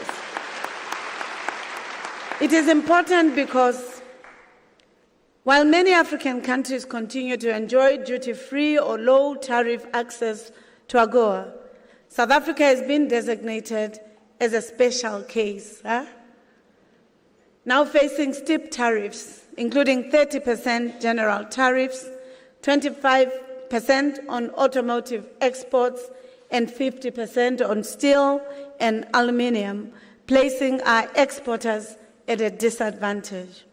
And therefore, colleagues, it's something that is important because when we see people losing jobs, we should be understanding some of the causes of this and not think they are just local. In the shift in geopolitics and economic landscape, higher education becomes even more essential. Universities must interpret global developments, produce evidence-based analysis, build national capacity, prepare graduates who can navigate complexity, safeguard democratic values, and contribute to a more just and resilient society. Again, we meet at a time when across South Africa, a generation is transitioning. Primary school learners will be entering high school. High school learners will be preparing to come to Unisa and possibly other universities. The first choice being Unisa. You're not clapping with confidence. Should I be worried? The first choice of application will be Unisa. The question is, are we ready to welcome our 2026 first-year students? Are we ready to guide them, to support them, to nurture their dreams? Are we ready to be the bridges for their possibilities of talents and even sometimes escaping poverty through education. If we are, therefore, we are good partners in our society. And I'm very appreciative because your confident yes means we have laid the foundation for strengthening first-year experience programs of our students. We have created the Maths and Science Center to ensure that we improve maths and science, which is an important requisite for our country if you look at the benchmarks of our performance. It also means the digital enhancements which enable smoother onboarding of our students and coordinated academic and administrative interventions across all portfolios will be something that we all commit to, and therefore I thank you. These efforts, colleagues, show that Unisa is preparing not just for enrollment, but also for excellence and solving the questions of our times. Looking back, the journey from 2021 to today, I won't go for long, I'll summarize, because the chair has already taken the spark. I thought you would give him a round of applause. The chair has already registered the milestones that we would have had, and therefore I'll just touch a little bit. First and foremost, as a university, like all others, we've faced the aftershocks of COVID-19, including the disruptions, exclusions, and digital inequalities. If there's any lesson that I learned, even as when I was the Deputy Vice Chancellor at the University of Free State, you were the only then, I'm speaking as UFS then, not as Unisa. You were the only university that we were looking towards because Unisa had laid the foundation for investing in digital resources. Only recently, UJ has established a digital hub. Only recently, a conflict of interest, members of council, CUT has just launched its digital hub. Only other universities are starting to use the mode that we have been using. And therefore, we must improve at all times because sometimes the new people see the fault lines and improve even better than we who had been. We should learn from Kodak. When the digital system happened, they did not invest in digitization and they lost the market share. You should learn from, what is that phone that was popular? Nokia. And then there was that one of short words. They died a quick death because they did not listen to the changes and the competition. I request Unisa academicians, professional staff, administrative staff, we shouldn't sleep. We should be hard at work because the competition is even more. I also recognize that the International Association of University has provided a concise interpretation of the global impact of the pandemic on universities. It's reminded us that sometimes the disruptions in teaching led to terrible teaching processes where people thought just putting learning materials on WhatsApp, then they had taught. It also demonstrates that those who optimized technology improved succession and retention. It also shows that the partnership between universities became challenged because universities became focused on their own self-interest and forgot to help others. And therefore, it also states that the disruptions to examinations and timetables or cancellations made it impossible sometimes for the resumption of the academic year. This is not true to Unisa because there was continuity, and we thank our predecessors for having invested in that. Equally, it is also important that when we issue the 5-year institutional report in June 2023, the CHE recommended Unisa for exceptional resilience, delivery, and academic success during the pandemic and thereafter. And I'm very appreciative, colleagues, for the work that has been talked about. Equally, we invested in the digital systems, and I'm very appreciative that even those who did not support Unisa have recognized the improvements in our digital systems, including honoring our CIO, Ms. Nakene, with the Public Sector Leader Award for changes in ICT. But as Chinua Achebe says, the world is like a mask dancing. If you want to see it well, you do not stand in one place. Therefore, during the challenging and the opportunities, we did not just cry and say there are challenges. We did not say they are tarnishing the name of the university. We didn't even say they are tarnishing our names. They are defaming us as individuals, or even myself as the Vice Chancellor. We said we will chat back through results. We will show the performance of the university. That is what we will use as evidence for the unfounded allegations, misinformation, and malicious narratives that will not derail the institution. We will also not be threatened or cower down, but also as Unisa staff. I think we need to commit to that, colleagues. Let's work in truth, transparency, and accountability. We ensured that we restored stability, strengthening Senate cohesion, and expanded the research outputs. You've already been given the results.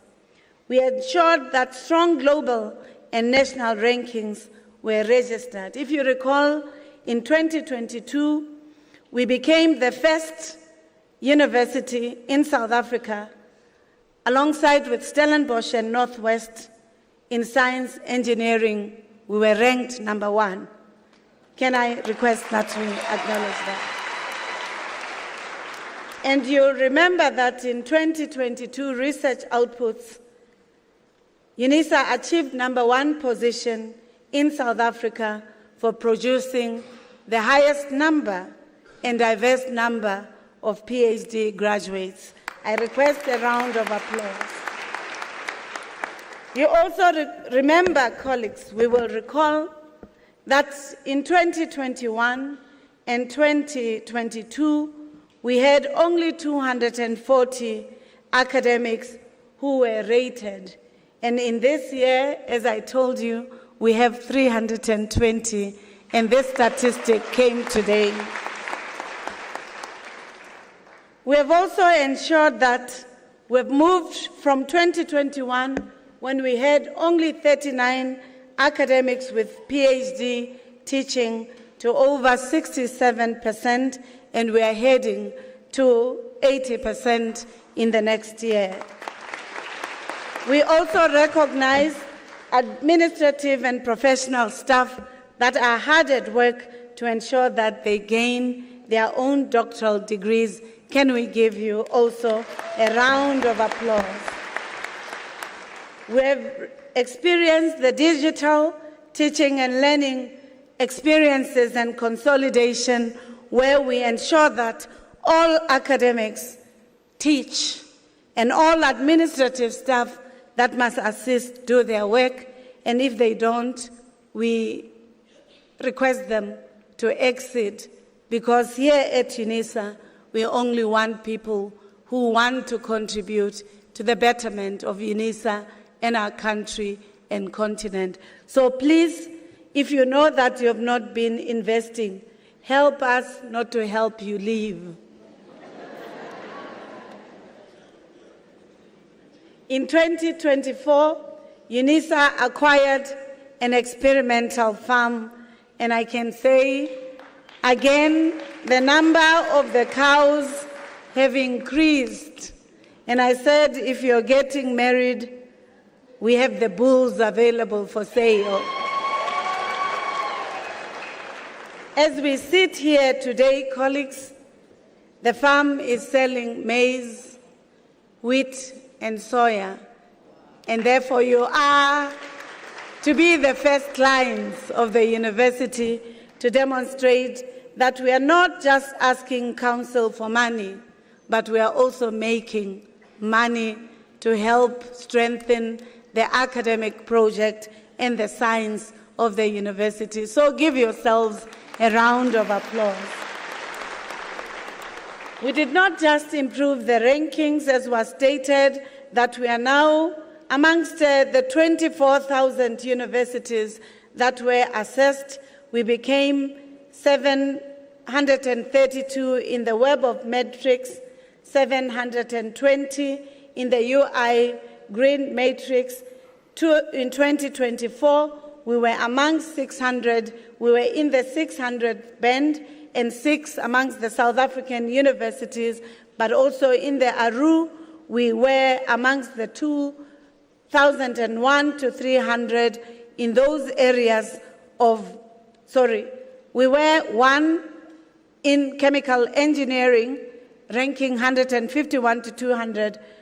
We compared with UJ in sociology, and we are quite appreciative, and we have been improving chemical engineering. Only 2 South African universities were ranked for sociology, and these are Unisa, UCT, UJ, and Wits University. So we are becoming like Capitec. You remember we used to talk about the big 4, and now we have the big 5. So I think we will be the big 3 if we work hard. Thank you. Nationally, between 2022 up to now, we have improved our research output. So let me share, colleagues. In this year, the Department of Higher Education says the improvements in research have grown by over 42%.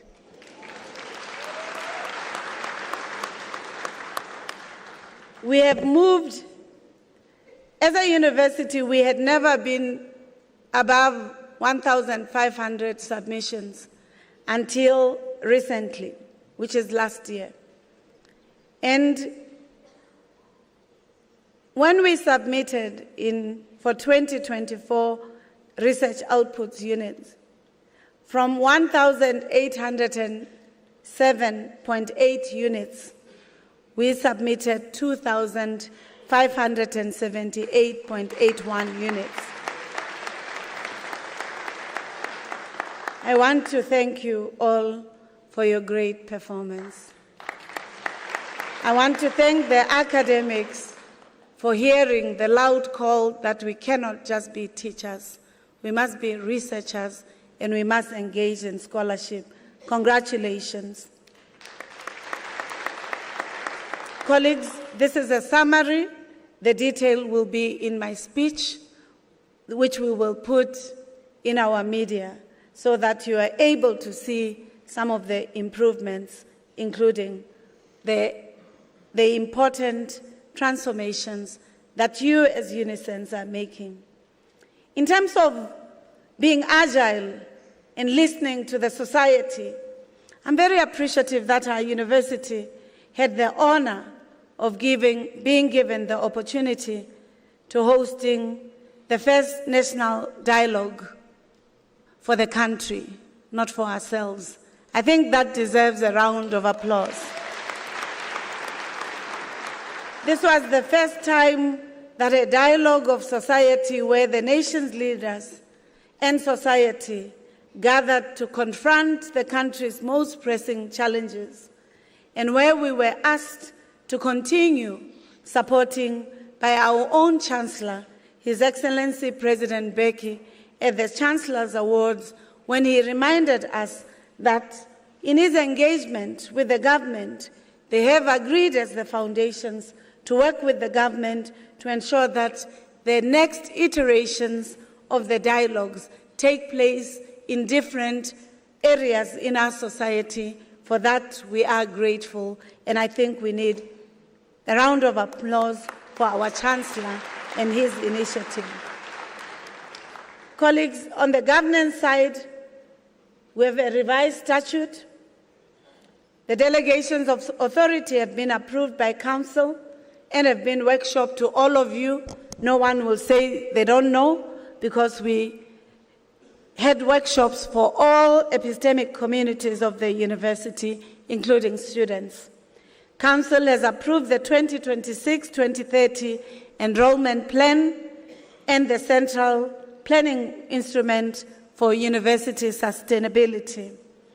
The Minister has also approved our enrollment plan. Can I request a round of applause? Colleagues, as I said, I'll summarize, and therefore I'll not make the other commendations that have already been made, except to say we have improved our state subsidy to our research, and this is only because the quality of teaching, research, and engaged scholarship, and how we form our students as critical citizens who serve the country, the continent, and the world has improved.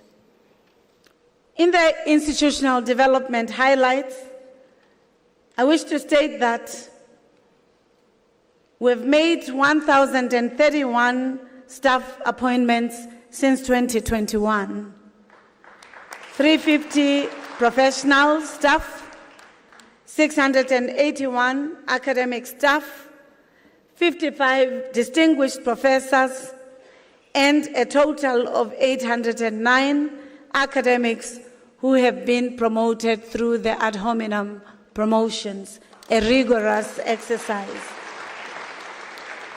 There's a growth in women in permanent academic staff, and therefore we're not just talking about equity and transformation, we are enacting it. We are also appreciative that we have moved and improved the numbers of academics with PhDs beyond 25% when we started this process. We had, for the first time in the history of Unisa, a 3-year, multi-year collective agreement with our own approved labor organizations, NAHAU and ABSA, and it has yielded an enabling environment for you as workers, for our students, and for our society. Can you give yourselves a round of applause? And of course, we have improved the dollars and yons, especially of the academics, who have for 21 years were asking for regrading of their salaries, 21 years. I think you need a round of applause. I think we need more.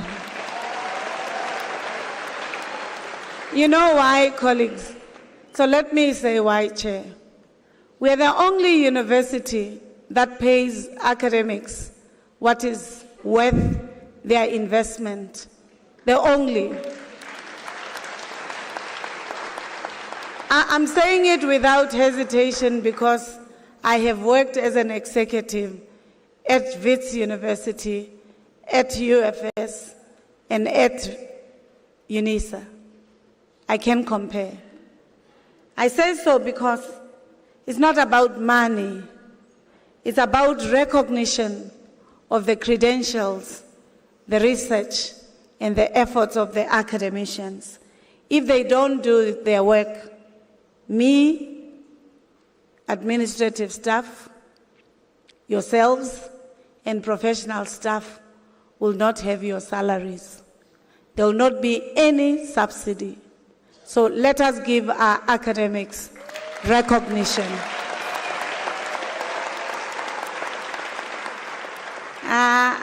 Can we do it more?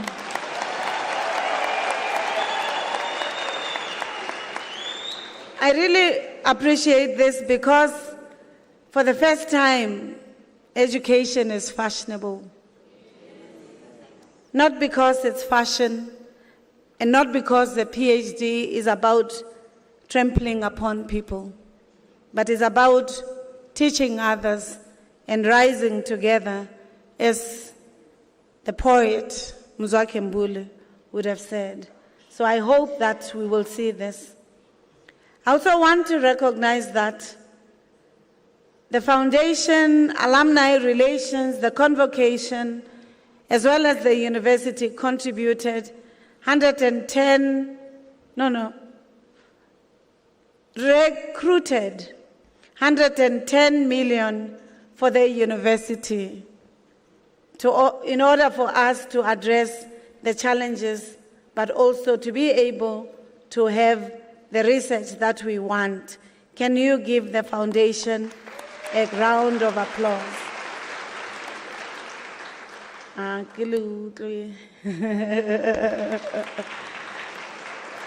From research colleagues, we've already said we now have 320 NRF-rated researchers, including 2 A-rated researchers, 22 B-rated, and 229 C-rated, alongside with Y-rated, who are 67. We have 20 Unisa researchers who are ranking as the top 2% most cited scientists globally, according to Stanford University.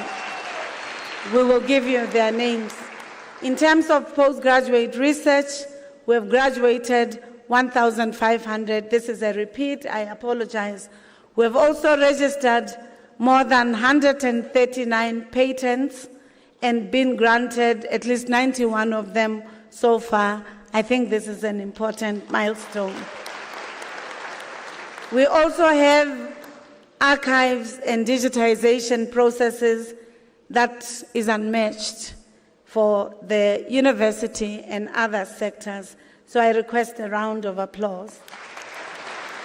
In terms of ICT, digitization strategy has been implemented with the pillars that are requested. We're very proud of the Council approval this afternoon to ensure that we strengthen our cybersecurity as well as the important governance frameworks that are necessary to ensuring that the university is performing.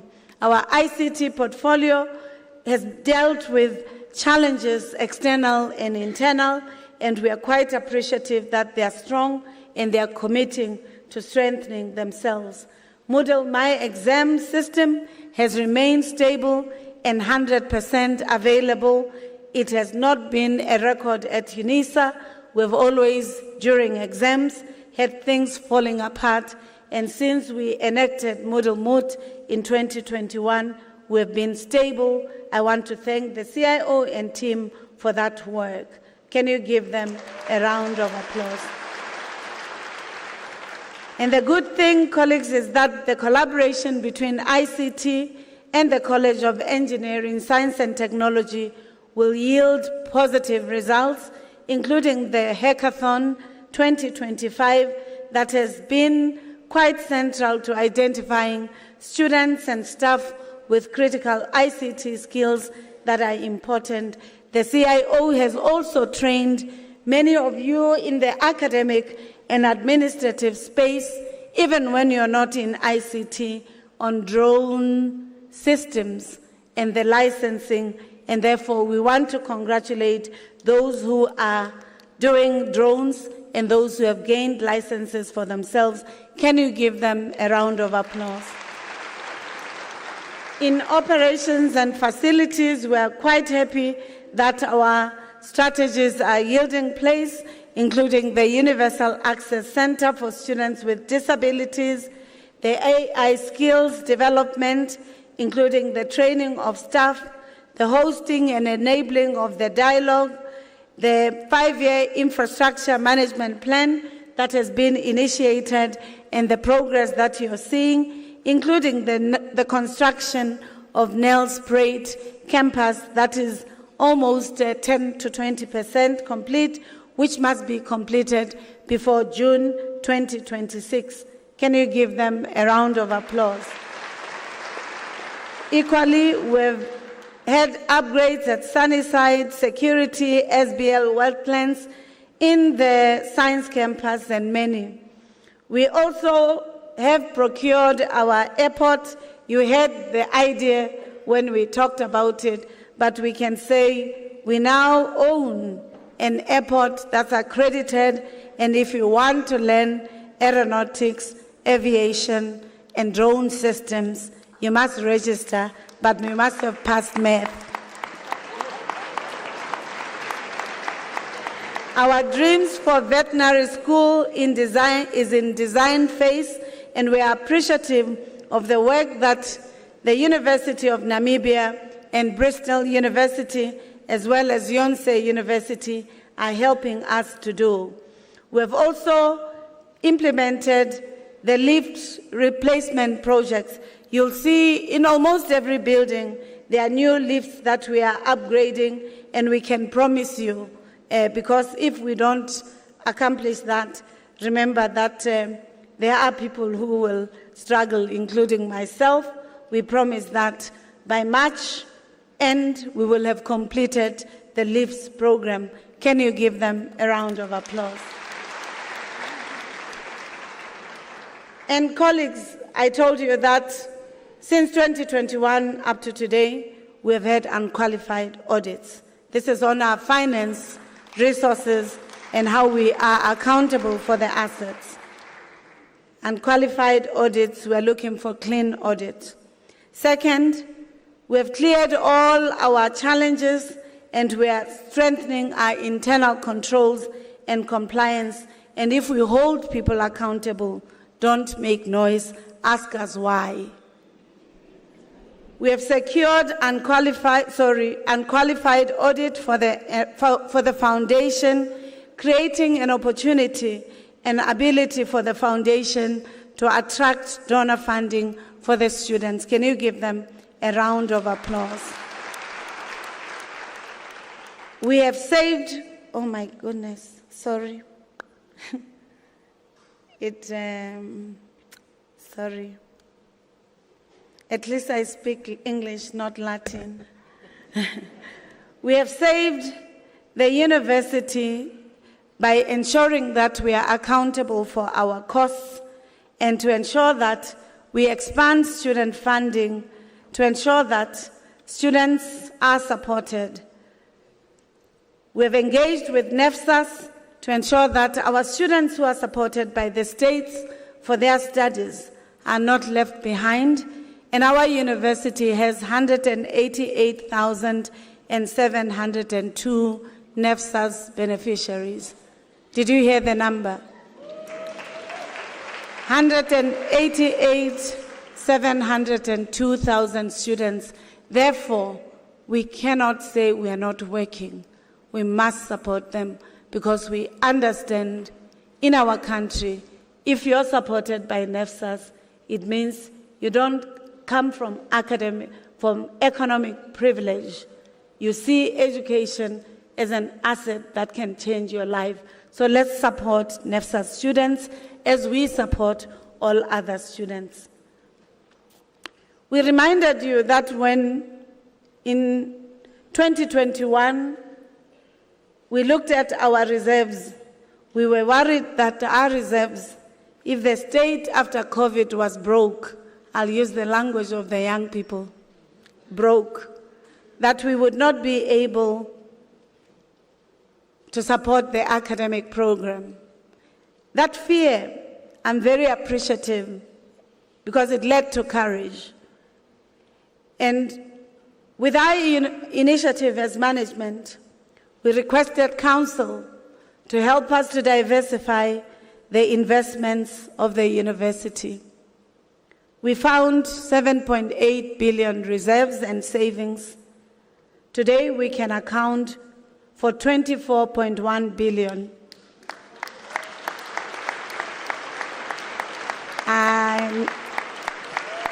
Munafati, jealous down.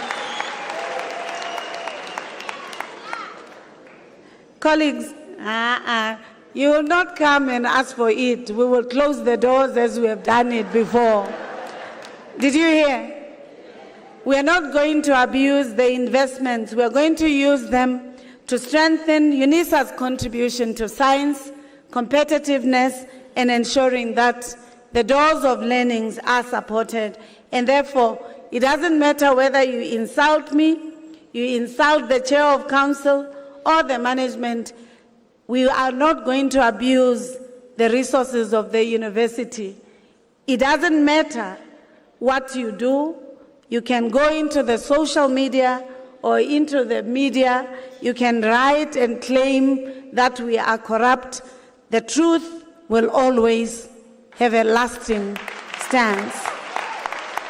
And therefore, we remind ourselves that we are not a corporate sector, but we do care about financial independence and financial sustainability.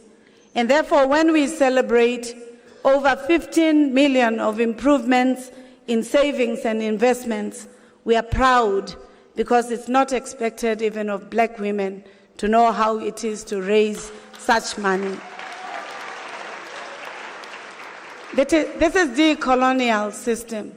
I have heard many insults, and I'm not going to tolerate them. But I'm also not going to entertain the media. But you know the truth as Unisans. It's your business.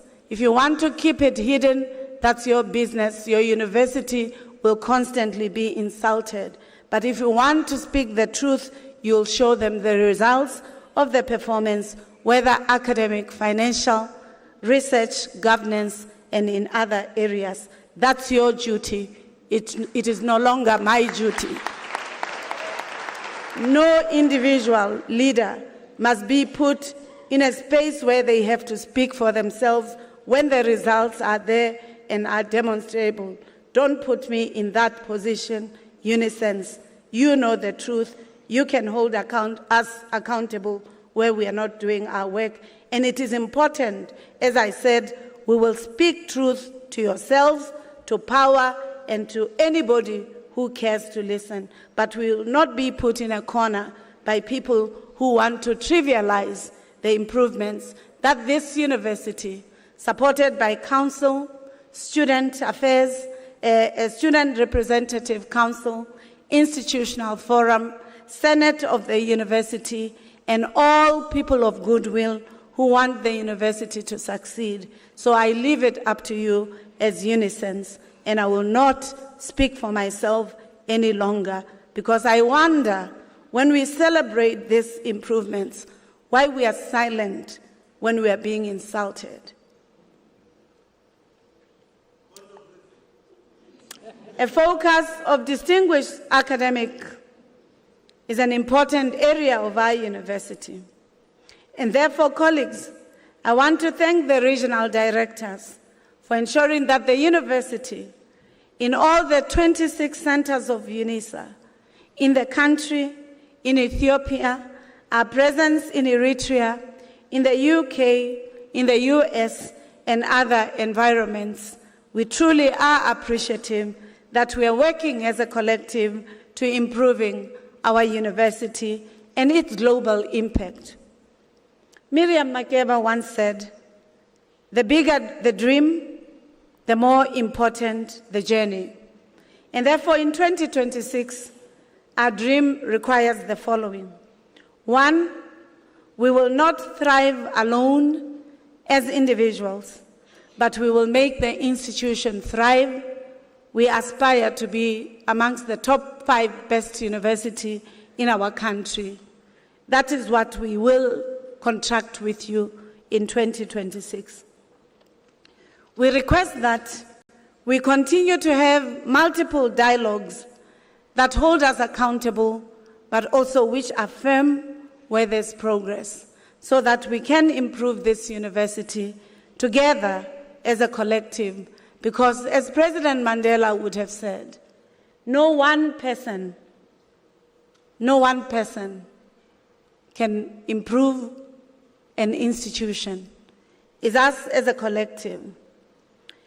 We also move to resilience, where we recognize that as a university, we can rise together and succeed together. We cannot repeat the same painful experiences of the past, but we will choose peace, excellence, success, global impact, as well as being the friends of those who are undermined, trampled upon, or who don't have a voice, either because of ability, disability, geographic location, digital divide, or others. We will be purposeful as Unisa. We will not allow voices without reason to drown us, but we will allow your research excellence to shine. We will allow you, as the students of Unisa who have graduated during COVID-19 or even after, who have been recognized, to shine. We will address the instability into coherence. We will ensure that we renew the agenda with confidence, courage, commitment, and resilience. Let us all enjoy the ceremony and its festivities. I look forward to getting down, to dancing until I forget where I learned where to dance. Because I cannot sing, I look forward to the concert this afternoon. I have brought my flat shoes. You're not going to win if you want to compete. So there's a prize for that. I look forward to the council members dancing to the ground, because the council is not shy to hold us accountable. Sometimes they don't smile and we say, oh my God. And sometimes they smile with joy because of their investment in the work. Can you give them a round of applause? We look forward to the students who will be happy because they will have received their results on time. And that when we go home, no student will have been left behind. And if your college has not finished, don't come and dance, go and mark. I wish us, the administrative staff, the professional staff, the academics, joy, because your hard work and your talents have made our university a force to reckon with. Can I request a round of applause for all of you? If you don't celebrate Christmas, let's say season's greetings, but for those who celebrate Christmas, Merry Christmas and Happy New Year. We will see you next year. We thank you for the opportunity, and all the best to you and your families.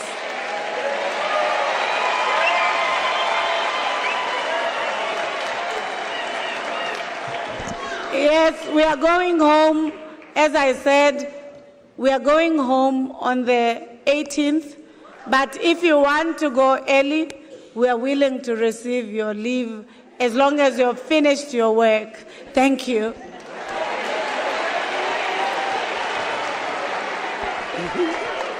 Wow. Ladies and gentlemen, let's appreciate our Vice Chancellor.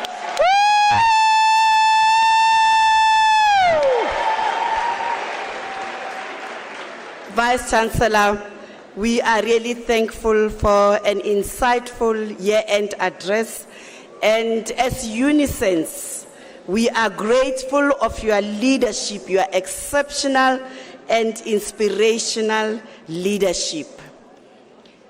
Colleagues, can we be seated as we continue with the proceedings? We are not yet finished. We are still in the middle. Thank you.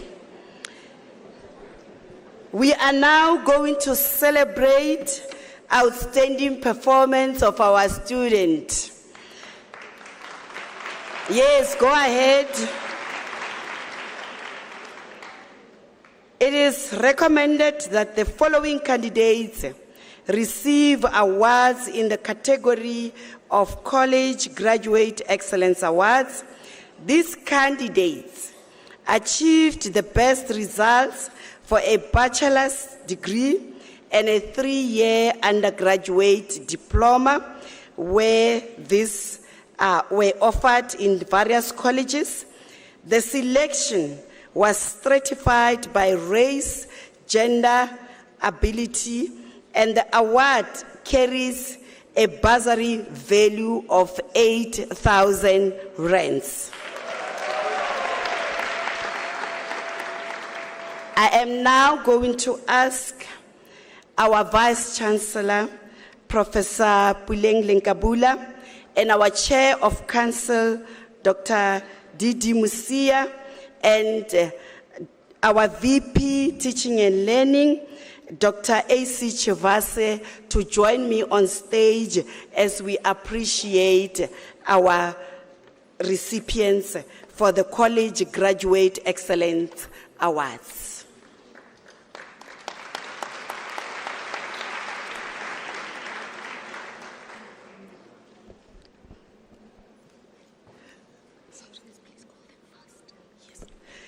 We will start with undergraduate diplomas from the College of Agriculture and Environmental Sciences. We have Ms. J.L. Lingerfeld, who in absentia. Present, we have Ms. M.M. Hoffman, please come forth, and Ms. D.A. Mohale.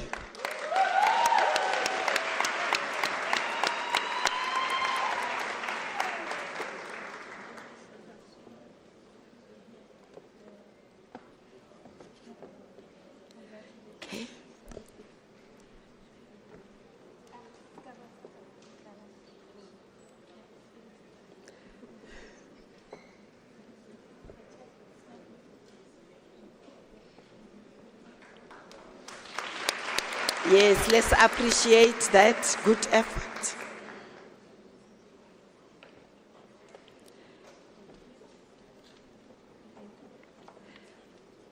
And from the College of Accounting Sciences, we have Mr. R. Roten in absentia. From the College of Education, we have Ms. N.E. Masuka in absentia. Present here with us is Ms. T.M. Madula. You can come forth, ma'am.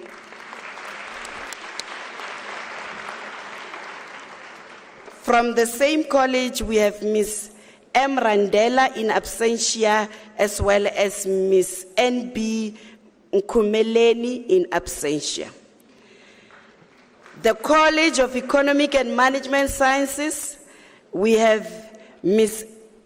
H. Police, who is here with us. Congratulations, ma'am. And in absentia, we have Ms. C.P. Mujapelu and Mr. S. Bukolo. From the College of Human Sciences, we have Ms. S. M.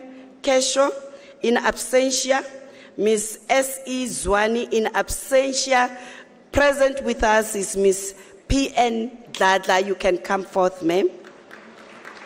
And from the College of Law, we have Ms. M.S. Mbazima here with us.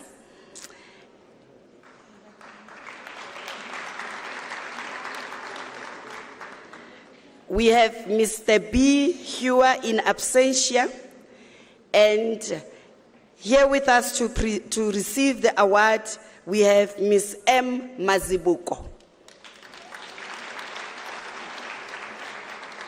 From the College of Science, Engineering and Technology, we have Mr. J. Ruot, Mr. M. R. Sibieng, Mr. D. Jacknath, all in absentia.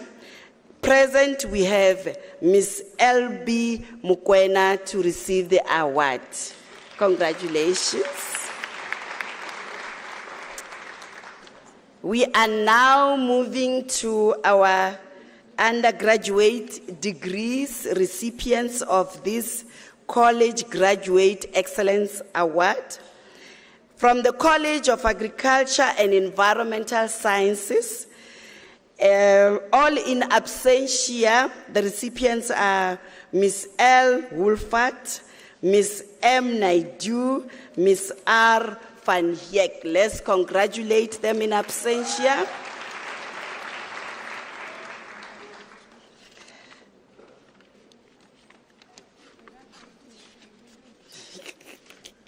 From the College of Accounting Sciences, we have here present Ms. Z.I. Casmont and Ms. A. Dyke to receive the award. And in absentia, we have Ms. R.T. Clifford, Ms. Z.H. Gumede. Let's congratulate them. From the College of Education, we have Ms. H. Adam in absentia and Ms. J. Shaw in absentia. Present, we have Ms. N. Janse van Rensbeck and Mr. N. Mukwebo to receive their awards. In absentia, we have Ms. J. D. Crawford. Let's congratulate the students. And from the College of Economic and Management Sciences, in absentia, we have Ms. R.A. Girardin and Ms. N. Kubai in absentia. Present with us are Ms. N. I. Lyer and Ms. C.N.E. Freid. Congratulations. Recipients from the College of Human Sciences. In absentia, we have Ms. A. Nigel, Ms. C. M. Coward, Ms. C. Moodley. Present to receive their award are Mr. T. S. Pillay and Mr. B. Cook. Congratulations. You can come and receive your awards. From the College of Law, present to receive their awards are Ms. K.G. Chirwa, Ms. T.M. Bramdow, and Ms. R. Gani. Congratulations. From the College of Science, Engineering, and Technology, we have in absentia Mr. T. Hyde-Brent, Mr. M. Murugan, Ms. S.C. Dos Santos, and present to receive the award is Mr. W. Bakis. Congratulations.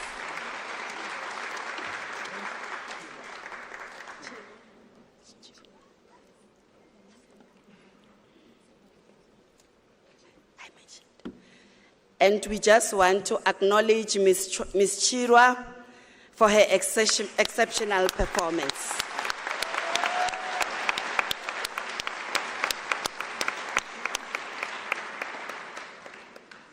Well done, Halala. Congratulations. Well done. Great job.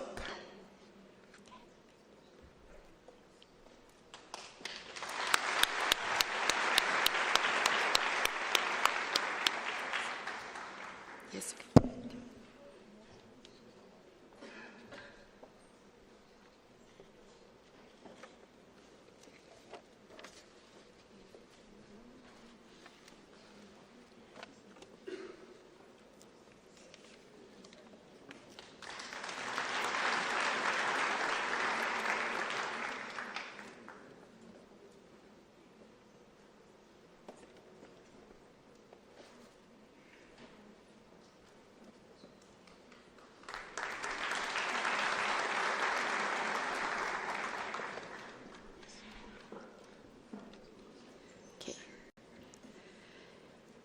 We are now going to ask and request our Vice Principal, Prof. Mwepe, to join our Vice Chancellor and our Chair of Council as we are going to announce the Senate Graduate Excellence Awards. It is recommended that the following candidates receive awards in the Senate Graduate Excellence Award category. This candidate achieved the top results in the honors and BTech degrees and the postgraduate diplomas in each college. Each award carries a bursary value of 12,000 rands. The recipients from the College of Agriculture and Environmental Science, in absentia, we have Ms. A.S. Hofza, Ms. M.A. Mutetwa, Ms. G.F. Madisha. Present here with us is Ms. L. Jongizulu, Ms. N.P.P. Mkluli. Well done. In absentia, we also have Ms. N.M. Escopa. And for the honors degree, we have Ms. K.L. Douglas. In absentia, Ms. V. Naidu, Ms. N. Masila, Mr. A. Dolo, Mr. L.C. Turner, Ms. P. Mpange, Ms. C. Hegi, all in absentia. From the College of Accounting Sciences, we have, for the postgraduate diploma, we have Mr. C. Annadale in absentia. And from the College of Education, present, we have Mr. K. Mpande for the postgraduate diploma. And we have Ms. R. Todd, Ms. K. Seopa, Ms. A. Rosalind, Ms. Z. KG, Ms. F. Manuel in absentia. For the honors degree, present to receive the award, we have Ms. M.T. Masuma, Ms. N.C. Numalo, Ms. S. Bambule, and Ms. P.I. Masilela. Those who are absent who are recipients and are absent, they are Ms. J. Prince, Ms. M. Zungu, Ms. A. Singh, and Ms. Yu Leroux.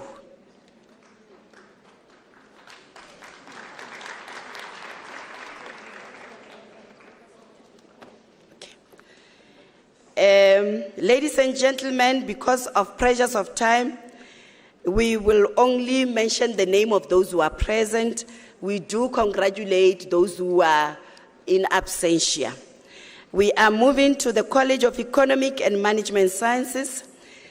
Postgraduate diploma recipients, we have Ms. C.C. Parsons.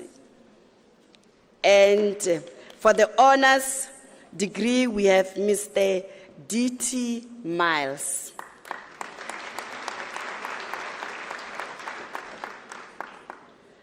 Recipients from the College of Human Sciences, we have Ms. S. Tindirika, Ms. B. Twala, Mr. J. M.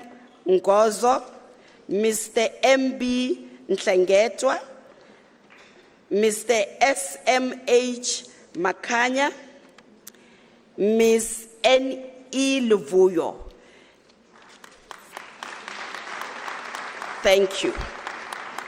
And the honors recipients are Ms. M. H. Ramji and Mr. I. P. Pafitas.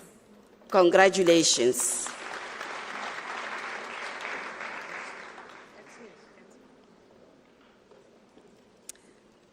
Okay, moving on to the College of Law. Our postgraduate diploma recipient is Ms. L. Mpambani, and for the honors degree, they are all in absentia. Let's move to the College of Science, Engineering, and Technology. For the postgraduate diploma, we have Mr. S. Adlam. Congratulations, sir.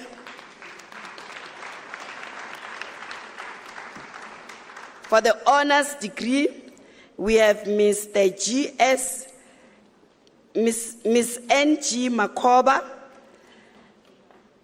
and Mr. V.M. Dlamini. Congratulations.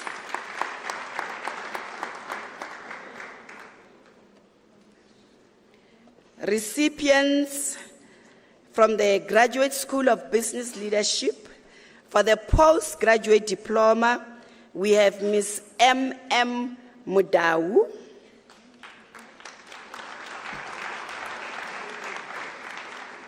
Congratulations and well done. Ladies and gentlemen, let's appreciate this exceptional performance. Woo! Yes. Wow.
Okay.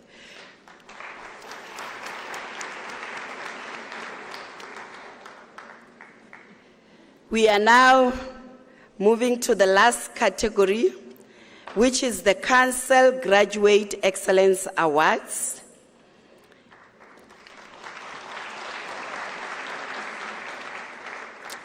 It is recommended that the following candidates receive awards in the Council Graduate Excellence Award category.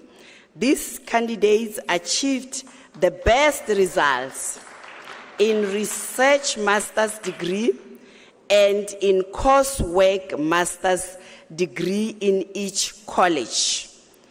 Each award carries a bursary value of 12,000 rands. And our recipients, starting with the College of Agriculture and Environmental Sciences, we have Ms. L. Mafala. Present here, we have Mr. K.I. Tobejani. Congratulations. And from the College of Education, we have Mr. L. Masube and Mr. M. Sempe. And we also have Ms. T. Wayman and Ms. R. Khan. Congratulations. From the College of Economic and Management Sciences, we have Mr. M.A. Matoti and Mr. S. Serapelo for the Research Master's degree.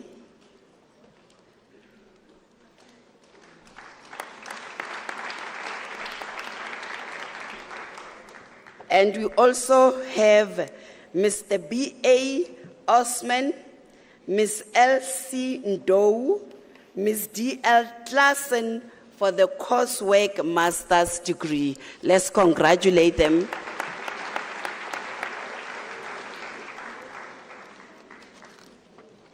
We are also celebrating exceptional performance of recipients in the College of Human Sciences. We have Ms. T.N. Sikakani and Ms. M.P. Matoli. Congratulations. From the College of Law, we have Ms. P.T. Zikai and Mr. Enki Sitole and Mr. D. Mutsweni. Congratulations.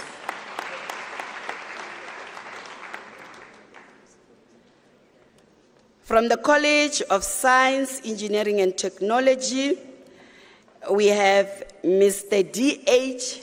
Hayes, Mr. S.A. Madanda, Ms. N.J. Baloyi. Congratulations. Recipients from the Graduate School of Business Leadership, we have Mr. I. Fairbanks, Dr. E. McDowell, and Mr. J.C. Truscott. Congratulations.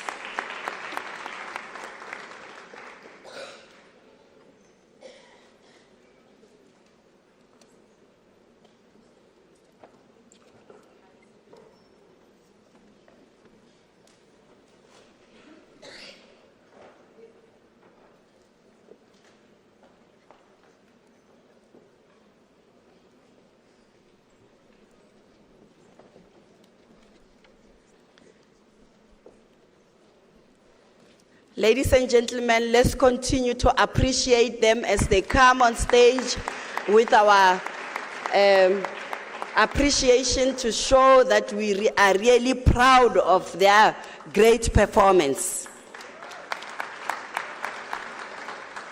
This is a moment where, as academics, we become proud and we are joyful for these great performers. Well done.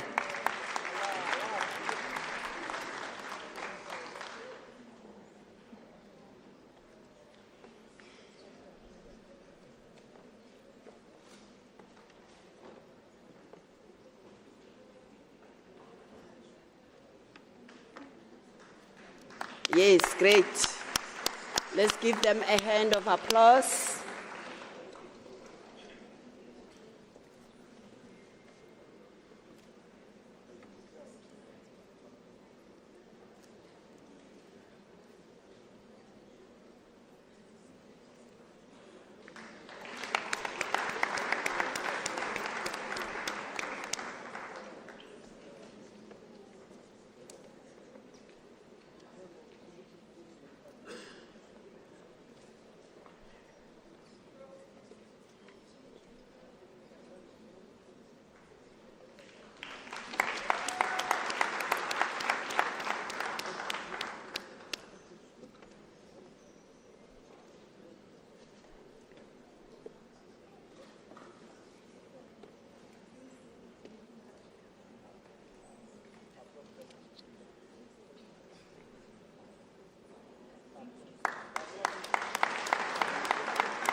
Thank you. We would like to appreciate our Vice Chancellor, our Chair of Council, and our VP. We thank you for presenting the awards. We are now going to ask our CIO, our Vice Principal for Information and Communication Technology, Ms. M. Nakeni Mgini, to come and give a vote of thanks. Let's appreciate her.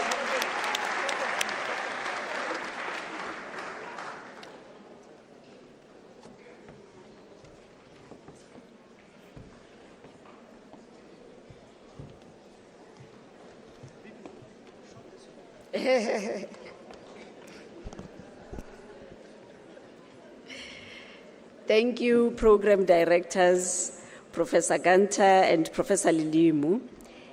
Let me also acknowledge our sign language interpreters, Ms. Ketuktu-Lambata and Ms. Eugenia Jose. Chairperson of Council, Mr. Dr. D. Musia, and members of Council present, the Principal and Vice-Chancellor of Unisa, Professor Puleng Lenkabula, distinguished members of the diplomatic and business communities, and friends of the university, my fellow colleagues from executive and extended management, all protocol observed. As we conclude this official closing ceremony of the 2025 academic year, I am honored to express our collective gratitude as a proud university community. Today has truly been a celebration of achievement, resilience, and the unwavering pursuit of knowledge. First and foremost, we extend our sincere appreciation to our program directors, Professor A. Ganta, Professor O. Lidimu, for their exceptional stewardship of today's proceedings. We also acknowledge and appreciate our sign language interpreters, Ms. Ketuktu-Lambata and Ms. Eugenia Jose, for ensuring inclusivity and accessibility throughout the event. Let me also thank in advance Professor Senokwane, who is scheduled to direct proceedings during the second part of our program this afternoon. To Professor Sepota, the University Registrar, your warm welcome truly set the tone for a day of unity and pride. Re a leboga, Prof. To Professor Mashao, thank you for your profound reflections that grounded us in purpose. Our profound gratitude goes to Dr. Musia, the chairperson of the Unisa Council, for your insightful remarks and your words of encouragement, and indeed the unwavering support we always receive from you and your leadership collective in Council. Profound, sincerest, and heartfelt thanks to the captain of the Unisa team and our lodestar, Professor Puleng Lenkabula, our principal and vice-chancellor. Many, many thanks, VC, for your visionary year-end address, highlighting achievement excellence across the university and inspiring us to embrace the future with courage and innovation. It would be remiss of us not to also acknowledge and thank you for steadily guiding the university ship out of challenging times in the last 5 years and ensuring that we become a global force in higher education. We truly owe you a huge debt of gratitude.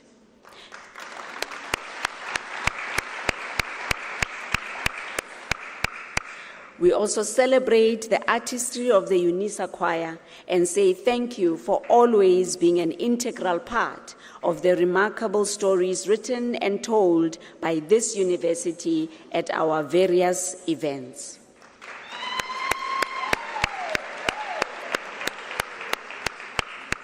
We thank in advance all the performers who have graced this occasion and are gearing to feed us with music and performance that will lift our spirits. We are keenly awaiting this second part of our program. As Aristotle once said, we are what we repeatedly do.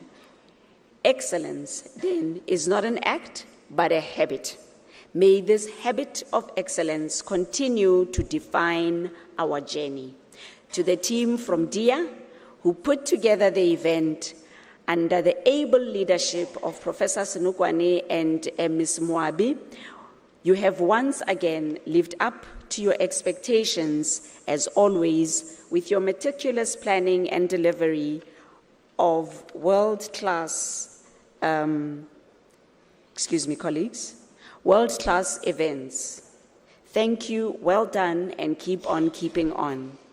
Finally, To every attendee, whether present in the ZK Mathews Great Hall or joining us virtually, thank you for your presence and support.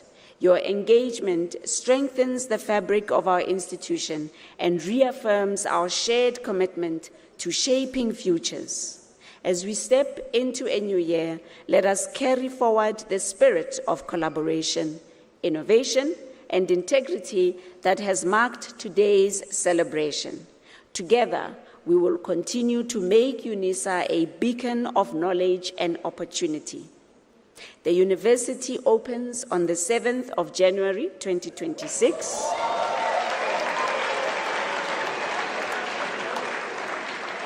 May the year 2026 be filled with purpose and progress. Happy holidays to us all. I thank you.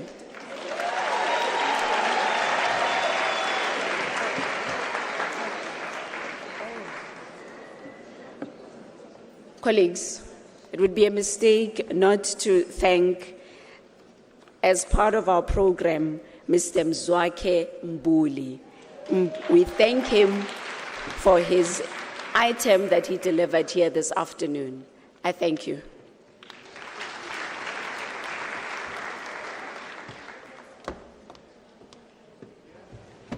Thank you, VP Nakeni. We are really grateful for those words of appreciation. Let's appreciate her, ladies and gentlemen. We are now concluding this ceremony, and we have few announcements to make that we'll be taking a 30-minute break.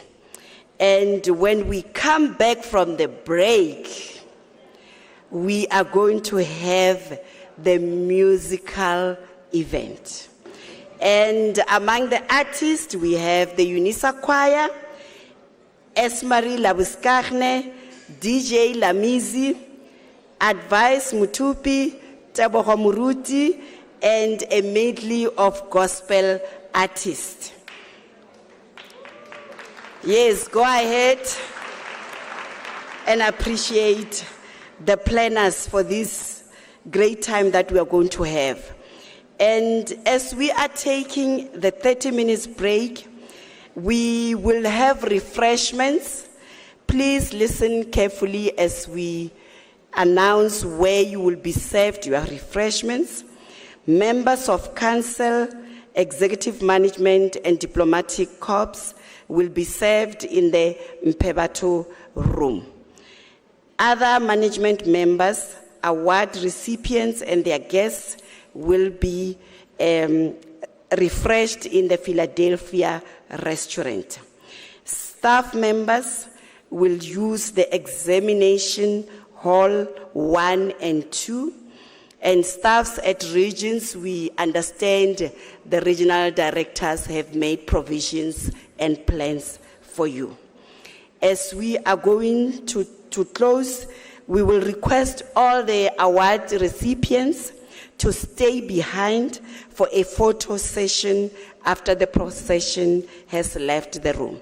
May we rise as we allow the procession to leave the hall.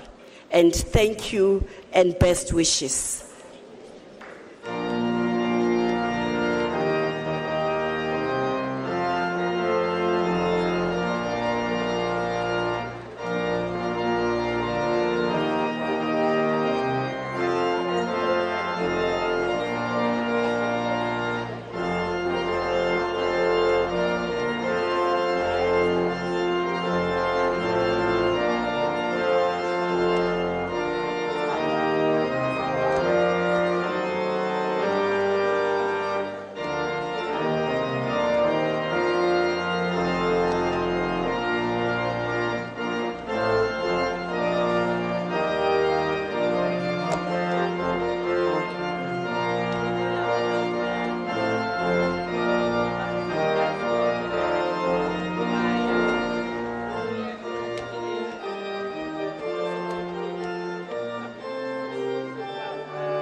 you.